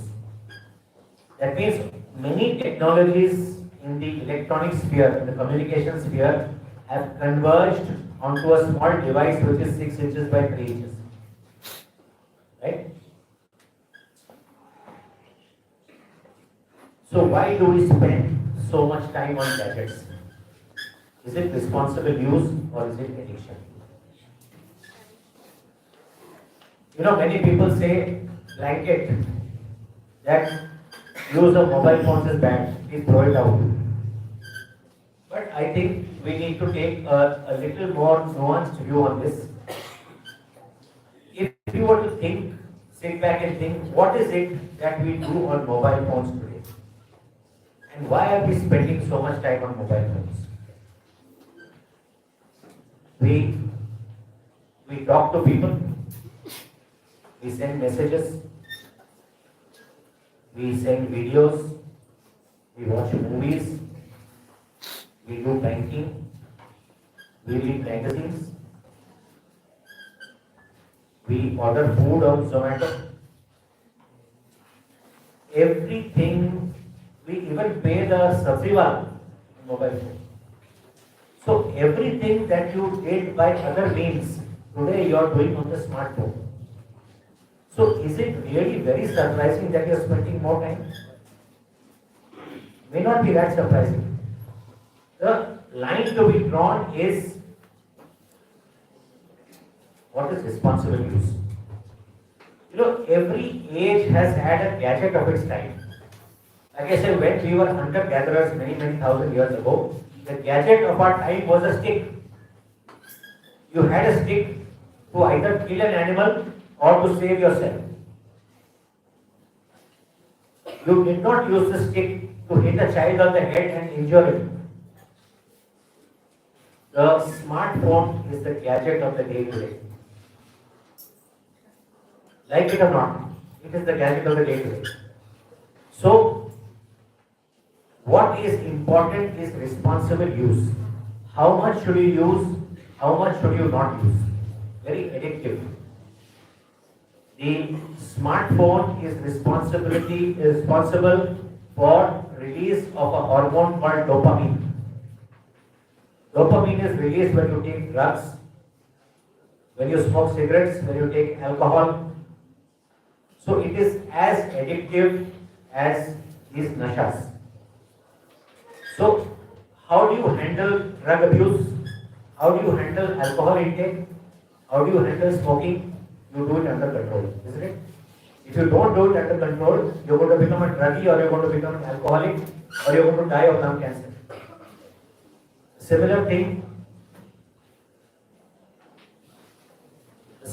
might happen with mobile phone use, smartphone use.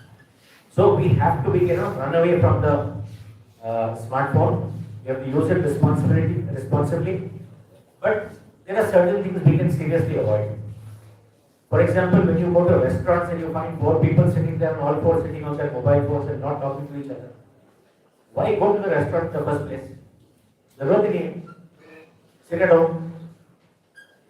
So responsible use is key.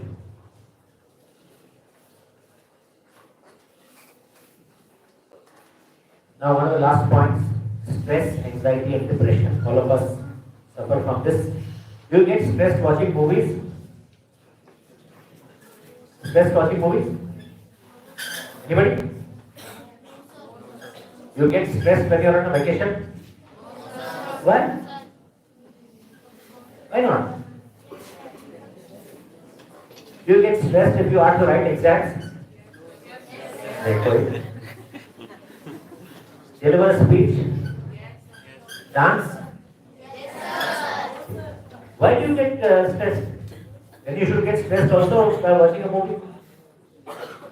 No? Very difficult question to answer. Mirabai Chanu. Mirabai Chanu, you heard of weightlifter? Indian weightlifter, icon, hero.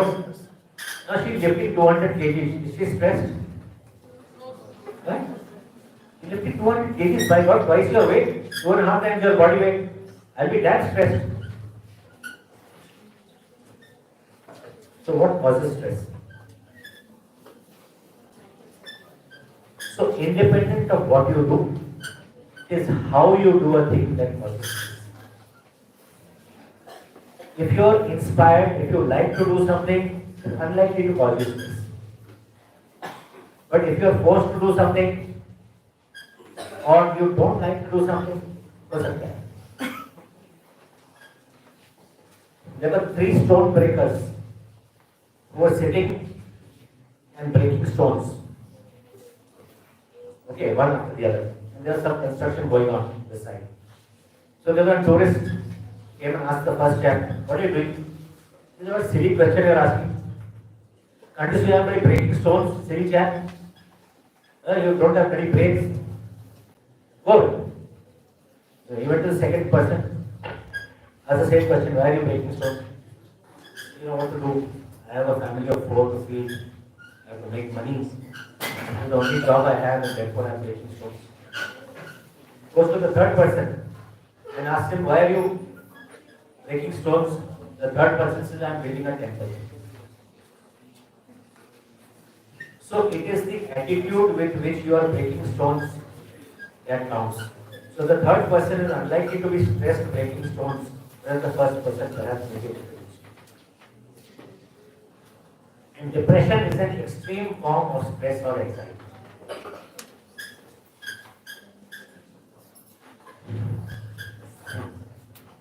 So what happens when depression kicks in is there are very strong emotions and very extreme thoughts, but in the wrong direction.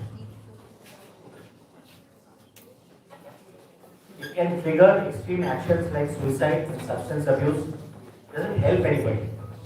You can be stressed, anxious, you can be depressed, but if you resort to drugs or alcohol or suicide, it's not helping anybody. Least of all, it's not helping you.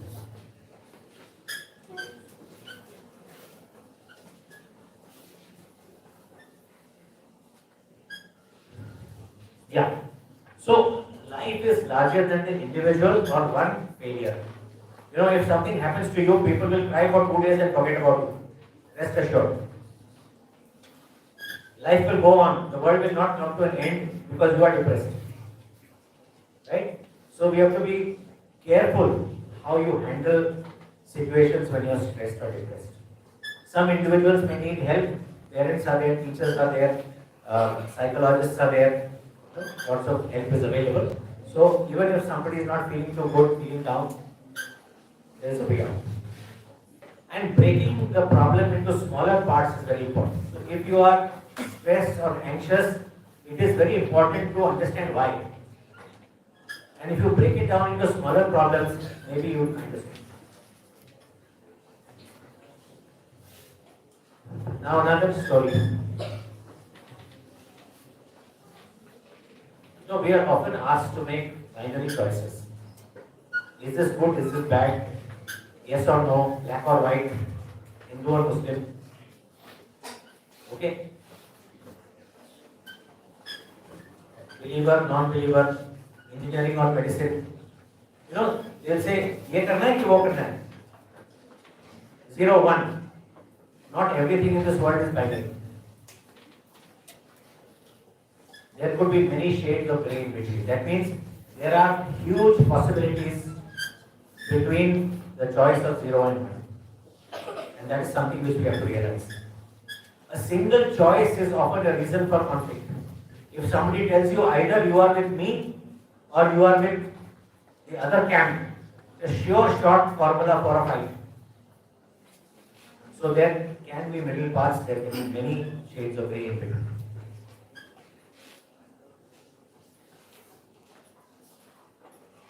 So avoid getting cornered by binary choices. Now this is my last point, the power of thinking. I will leave you with this point. This is another very popular story, some of you must have heard it. There was a small boy who went to the village and he found that outside one villager's house there was an elephant which was tied to a pole with a rope around its leg. Big elephant. And it was standing there quite happily. So this child went to that house and asked that villager who was a mahout. You understand a mahout? Yeah. So the elephant's owner asked the mahout, sir, why this elephant is so big and strong? The rope is just one small rope. Why is it not breaking the rope and running away? So that mahout said, no. When this elephant was a baby this high, we tied the same rope around its leg. And that time it couldn't break the rope. And as it grew up, it started believing that it cannot break the rope. And therefore you just tie a small rope to the leg, the elephant will not run away. So there are many such things that we are brought up with, some ideas that we are brought up with. Some beliefs, some ideas, something your parents will tell you, something your grandparents will tell you, and you grow up believing that this is actually the absolute truth. So you must be able at some time to rethink your priorities. A lot of conditioning happens, and therefore we have to see they don't become dogmas. Girls are more suited for arts. Dance is not for boys. I have grown up with these beliefs. I don't know whether you have grown up with these beliefs, but I have grown up with these beliefs. That engineering is not for girls. Definitely mechanical, civil engineering, definitely not for girls. Right? So if a girl must do medical, she must take an easy subject. She must do pathology or anesthesiology or something. She should not go to surgery or she should not go to something. I have grown up with these beliefs. Only bright children go to IITs and IIMs. Not necessary. You just have to crack that exam on that particular day. Your mood has to be right. Everything has to go as per plan. You will be there.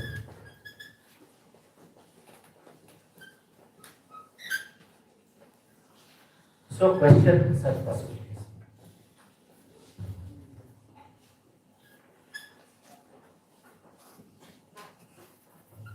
Yeah. Now I promised you that I'll ask you the last question. After all this, you have got now 40 years of working life ahead of you. At the end of those 40 years, the country will be at some stage. What would you like the India of your dreams to be? What would you like? What would you like to see? You have seen the country as it is today. What would you like to see the country to be in the next 40 years? No more unemployment, more educated people. No, what's the first thing you said? No more unemployment. No more unemployment, more educated people. Good. Anybody else? End to pollution. Fantastic. Anything else? Okay. Yeah. Less corruption. Less corruption. Fantastic. Head girl. Very good. No wonder. Yeah.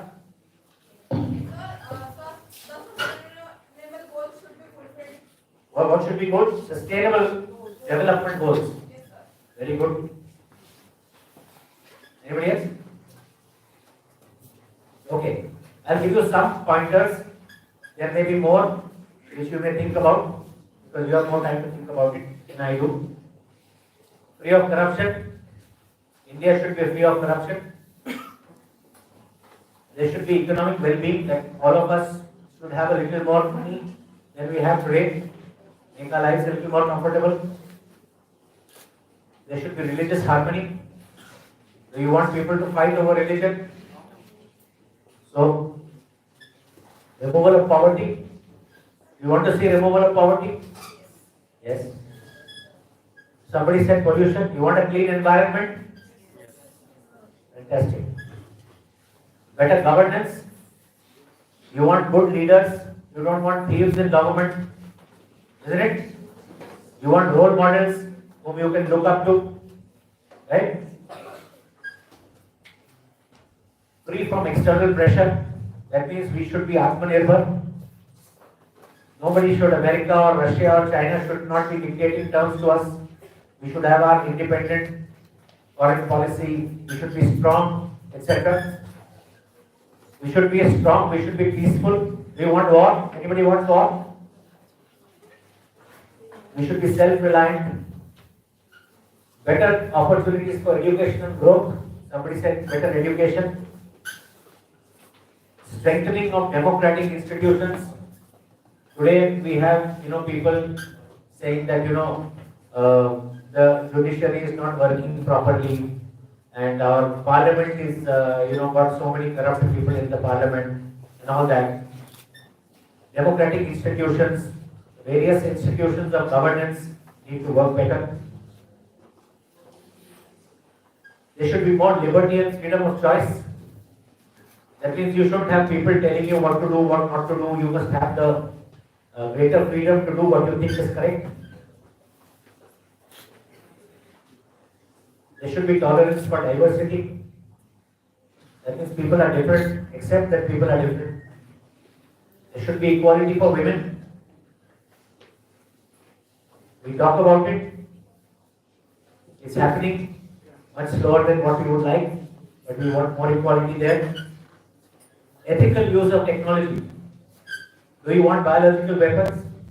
Do you want nuclear weapons? Do you want artificial intelligence to manipulate your minds? Or do you want ethical use of technology? Right? I want youth to remain in the country and work for the country. That is the India of my dreams.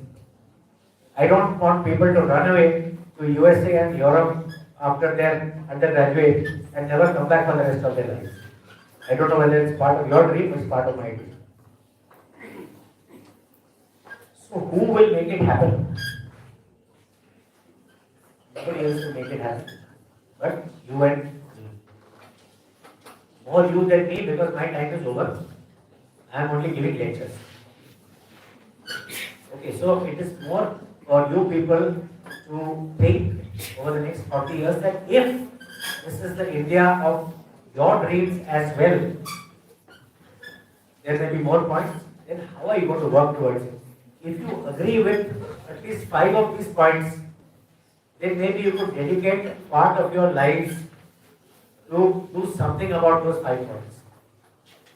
That could shape your career, it could shape your future. You would like to read more, study more, work in those fields. So I will just end with a small poem, and thereafter if you want to say something, you want to ask me a question, I'll be happy. So this is a poem which you will find on the internet, and I found it very inspiring. I wish I had read it when I was in school. I didn't read it when I was in school, I read it much later. So it says, if you can't be a pine on the top of the hill, be a scrub in the valley, but be the best little scrub by the side of the hill. Be a bush if you can't be a tree. If you can't be a bush, be a bit of the grass, and happier some highway make. If you can't be a muskie, then just be a bass, but the liveliest bass in the lake. We can't all be captains, we've got to be crew. There's something for all of us here. There's big work to do and there is lesser to do.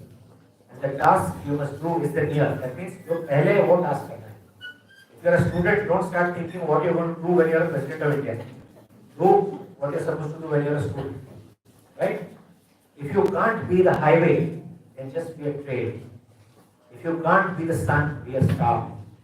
It isn't by size that you win or you fail. Be the best of whatever you are. So, effectively what I'm trying to tell you is that the world is wide open in front of you.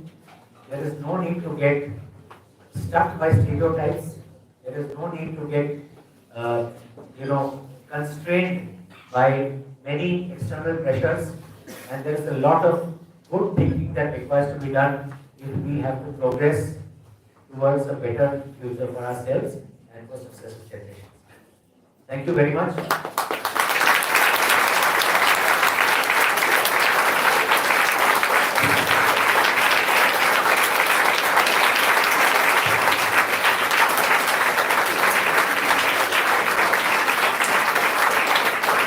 Thank you, Ajmer. People are very happy that it's over. That's why the clap, the applause is so long and so loud. But yes, it's been a long session, but I think I would not have done my duty if I had not said what I wanted to say. So if any of you have a question or have a comment to make, you can ask me. I am not certain that I'll answer all your questions, but I will try.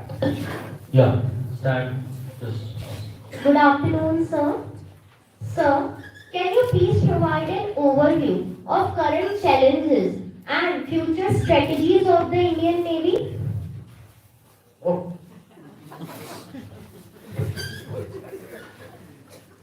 Please sit down. Good question. So I didn't talk anything about the Navy at all, but that's fine. I can tell you, you know what, the Indian Navy, firstly let me tell you about the armed forces. Let me clarify a few things. Many people think that the armed forces are meant to fight wars, right? They are not meant to fight wars. The armed forces are meant to preserve peace. That means you have to be so strong that nobody does anything that is detrimental to your interests. That means they know that India has got a strong armed forces, and therefore if we try anything adventurous with India, we are going to get a tough response. So that is how peace is maintained in the world, because peace is maintained from position of strength. So one, if you asked about the Indian Navy, firstly we have to be very strong. We have to be strong. We have to be self-reliant, dependent on ourselves, one country to provide us our equipment, manpower, equipment and technology, etc. So we have to be self-reliant. We have to be a force that maintains peace in the oceans around us. We will fight. When we have to fight, we will fight and we will win. Don't worry about that. We can sleep peacefully. But for the time being, when peace prevails in the world, we have to be a force for good. We have to make sure that peace prevails in the oceans around us? Because more than 90% of our trade comes through the seas. If our mercantile trade stops, our economy will be in the doldrums. Everything else will stop. And therefore, it is the primary responsibility of the Navy to make sure that peace prevails and economic well-being of our people are maintained. There are many challenges. Challenges are people who try to disturb peace. If our job is that we have to maintain peace, our challenge is against people who disturb the peace. So it is sometimes extra-regional forces who come to the Indian Ocean region with wrong intentions. We have people who are doing maritime terrorism, or there is piracy on the high seas, or there is armed robbery, various other things that happen. So the Indian Navy is fully involved in tackling all these threats. We want to see a peaceful Indian Ocean. We don't want the conflicts that are happening in the South China Sea and the Gulf to come into the Indian Ocean region. And so far, I think the Indian Navy is doing a good job of it. Hopefully, we will continue doing the same. But broadly, there are a whole lot of challenges. If I try to tell you this, I might speak for 1 more hour. But basically, I have to cut it short, give you a one-line answer. The main challenge of the Indian Navy is to maintain the Indian Ocean as a zone of peace. Yeah. Good afternoon, sir. Sir, the day before yesterday, it was the day we celebrated 16th December, the Vijay Diwas. Pakistan naval ship Gaza was destroyed on this day. How this was pivotal involved? Gazi, How naval this ship was Gazi. pivotal involved? How pivotal it was. Sit down.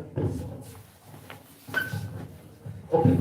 16th December is when the instrument of surrender was signed by the Pakistani forces. Right? 16th December in Dhaka, the instrument of surrender was signed by General Niazi, who was the commander-in-chief of the Pakistani forces in Bangladesh, in East Bengal at that point. Sorry, East Pakistan at that point. And General Jagjit Singh Arora was the Eastern Command CNC on our side. Both of them were there when the instrument of surrender was signed.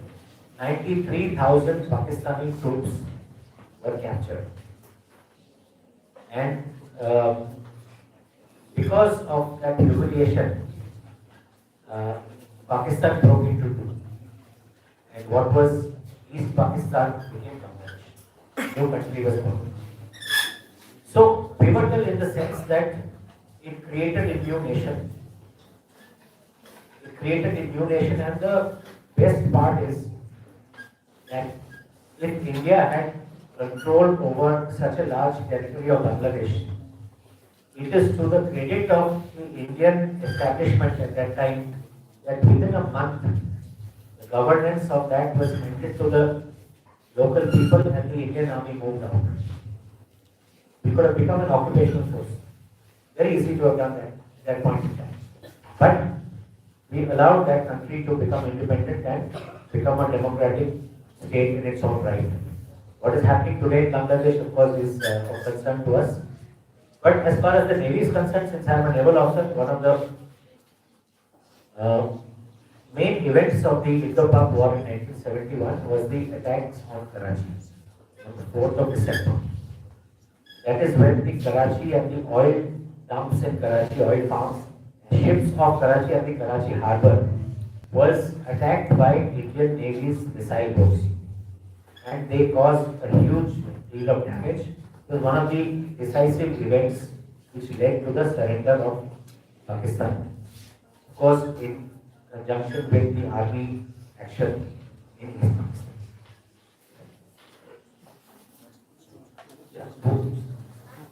College side, anyone? Yes, Edgar, again.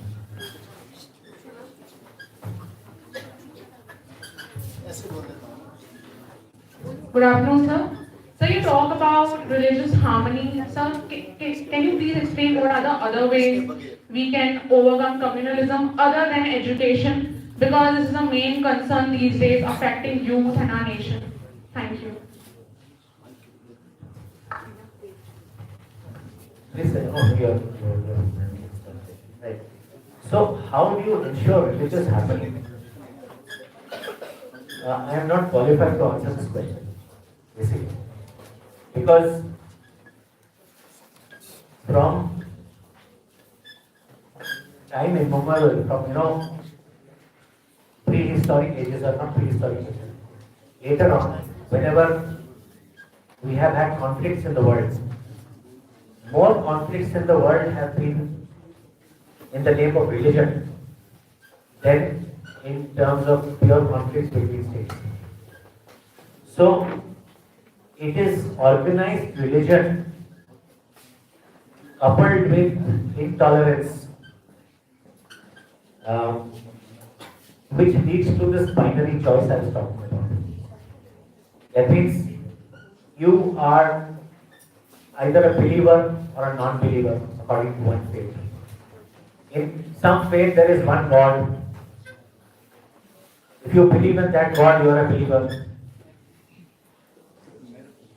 As far as Hinduism is concerned, there are 33 million gods and goddesses.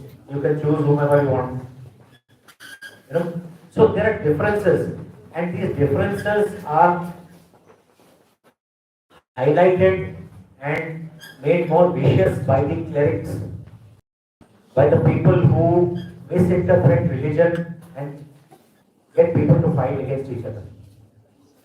So no religion, no religious text tells people to kill in the name of religion. It is all the leaders of the religions who have to follow a more moderate line. They have to follow a more tolerant line, so that in the future, as we move on, there is less friction between the different communities. Very difficult in our country, which has such a huge population. There is so much poverty that anybody who makes a small offering to the masses, we tend to swing. So it is difficult, but what should I say? Let me give you a story from the Dalai Lama. The Dalai Lama, the current Dalai Lama, he was in an interview. He said that he went to a religious conference somewhere in Europe, and the topic of the conference is how to maintain world peace. And he says, I have not seen so much fighting in any conference that I have been.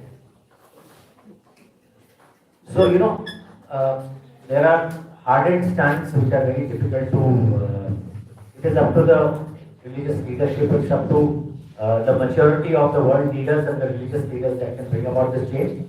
Education, of course, is the next option which you said has to be done from earlier. Yes, that was more questions. Done? Yes. Yeah, please.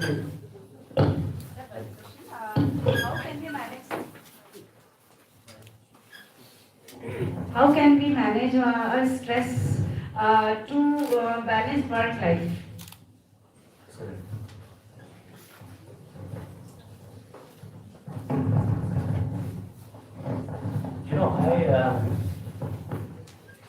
I have spoken to some audiences on this. I have spoken to some audiences on life balance. And that itself is a 1 hour plus talk. But to answer your question, firstly, this term that we use, work-life balance, is a bit of a misnomer. Because work is part of life. You cannot go along life without work.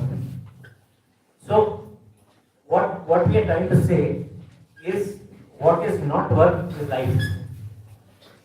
And what is work is not life. So, firstly, I would like to call it life harmony. or life balance. How do you balance? One is, are you trying to balance time? You know, is it that you're giving 12 hours at work and you're able to give only 6 hours at home? Or what? Are you trying to balance time? The biggest two things that you need, it's a mental issue. First is you have to balance identities. You're not balancing time. You're balancing identities. What are your identities? Your identities is you are a teacher, you are a mother, you are a daughter-in-law, you are a member of a community, you may be, there could be 10 other identities that you have. And for each of these identities, you have certain responsibilities. Are you able to discharge your responsibilities? Sometimes what happens is that by going very deeply into one aspect of your identity, you are neglecting many others, which is the problem with all of us, which we term as the imbalance of work life. So often you find that, and it mostly happens for working women, because there's a bit of a guilt playing in your mind that if you are working in some workspace, you are neglecting the home, or you are neglecting your children, or something like that. So, it is a choice that you have to make. There are some people who by nature tend to spend more time in the office. By nature. I've had people in the Navy who come in the morning at 8 o'clock and don't leave before 9 o'clock at night. What they do in the office, I don't know, but they are there. So obviously they are getting lesser time at home with other people. So the one is that you have to balance your identities. You have to make a choice. The choice is yours. And secondly, there is something called an engaged worker and a disengaged worker. If you're working for 12 hours in the office and you still feel enthused about it, you still, you feel that you're contributing something, that is the problem. So I think the basic idea, the basic answer to your question is you have to balance your identities. You have to see whether the time that you're spending at each place is adequate as per your aspirations. And it is a choice that you have to make. My learning over the last 40 years is that your life balance depends on two people. Majorly. Your immediate boss at work. Immediate boss. And at home it's your spouse. So the equation that you have with your immediate boss at work and your spouse at home largely determines your life balance. So if you can work this out, it's a bit of a tightrope walk. If you can work it out, maybe you'll be a bit happy. Yeah.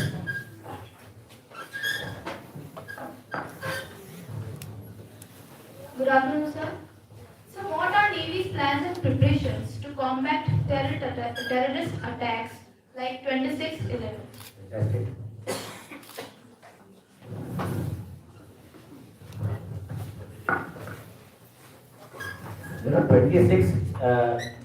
26/11 was a slap on our face. It was a huge slap on our face.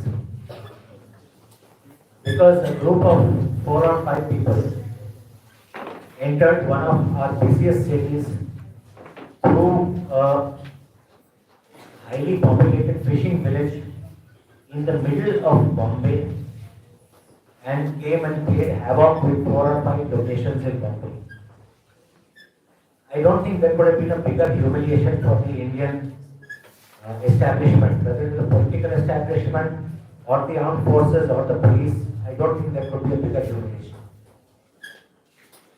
But having said that, after that happened, a lot of activities have taken place to strengthen our coastal security mechanism. Earlier on, there were many gaps. Now we have a lot of measures. The coastal police has been formed. new force has been formed from the regular police force. There's a coastal police force. There are coastal radars. There are coastal, camera chains. There are other electronic means for identification. There are certain safeguards that have been put against outside fishermen coming to our ports, identifying them. There are transponders on various ports where we can identify who is where. But I cannot guarantee that we have a foolproof solution as yet. Because we have a coastline of more than 7,500 kilometers, right from Gujarat to West Bengal. And, monitoring every 100 meters of the coast is physically not possible with the kind of apparatus that we have. We are trying very hard. We are much better prepared than what we were in 2008, but we could do a little better. Thank you, sir. I guess that was because there are many things we are having. And it's a wonderful session indeed. Thank you so much. I have simply requested because it's been a long time that we speaking and enlightening session was there. Thank you, sir. Thank you very much.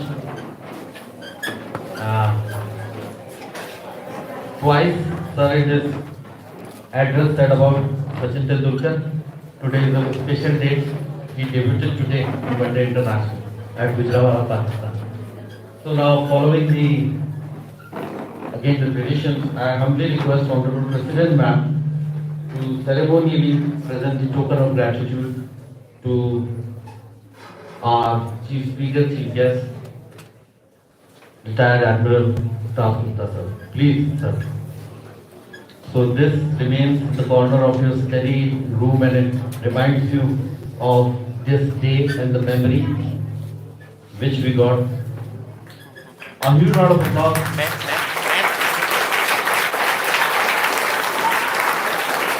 What the day is for us.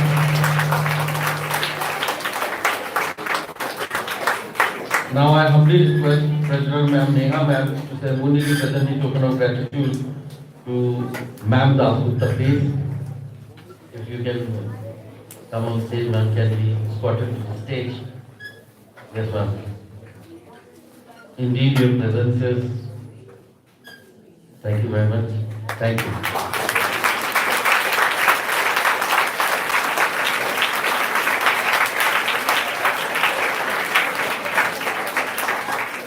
Now I humbly request Honorable Secretary, sir, to present the token of gratitude to Commander Manish Singh. Please, sir. Today is the day when both the gentlemen are there. When unveiled on 20th August 2024, INS Bhopal and Indar was unveiled by sir. Gentlemen was also there. Thank you. Thank you very much. Now, the ceremonial vote of thanks by Honorable Secretary, sir, would be fair enough.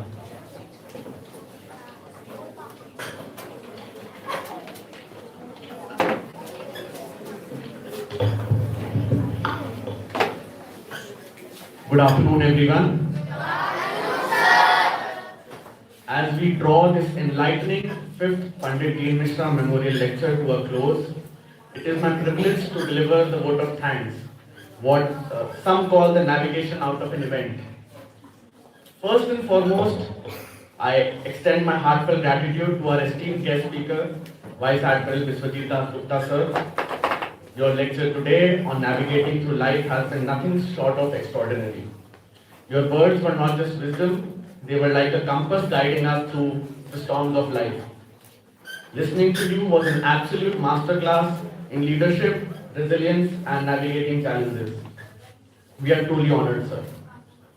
A very special thanks to Ma'am Sarpani Dasgupta for joining us. They say behind every great man is a greater woman.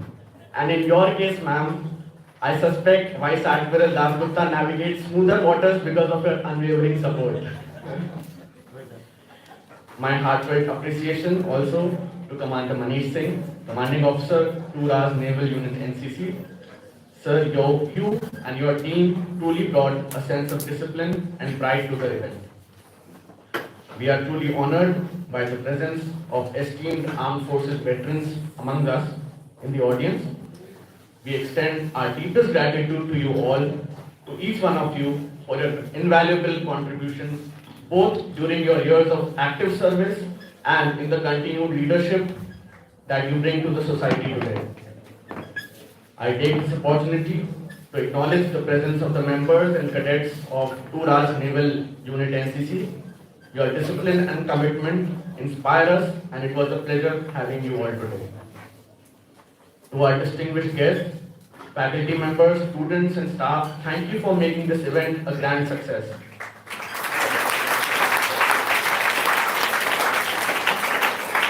I would like to thank the organizing committee and every individual who worked tirelessly behind the scenes to ensure the smooth execution of this program. Finally, to our audience, thank you for being a part of this lecture and for listening with such interest. As I conclude, let me leave you with this thought. Life is like sailing. Sometimes you're smooth on calm seas. Other times, you're clinging to the mast during a storm. The trick is to keep your compass steady and never abandon ship. Thank you once again. Thank you all.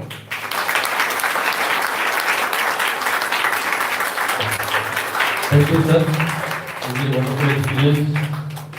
Now, following the tradition, the ceremony, I humbly request everyone to stand in honor of national anthem.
Now,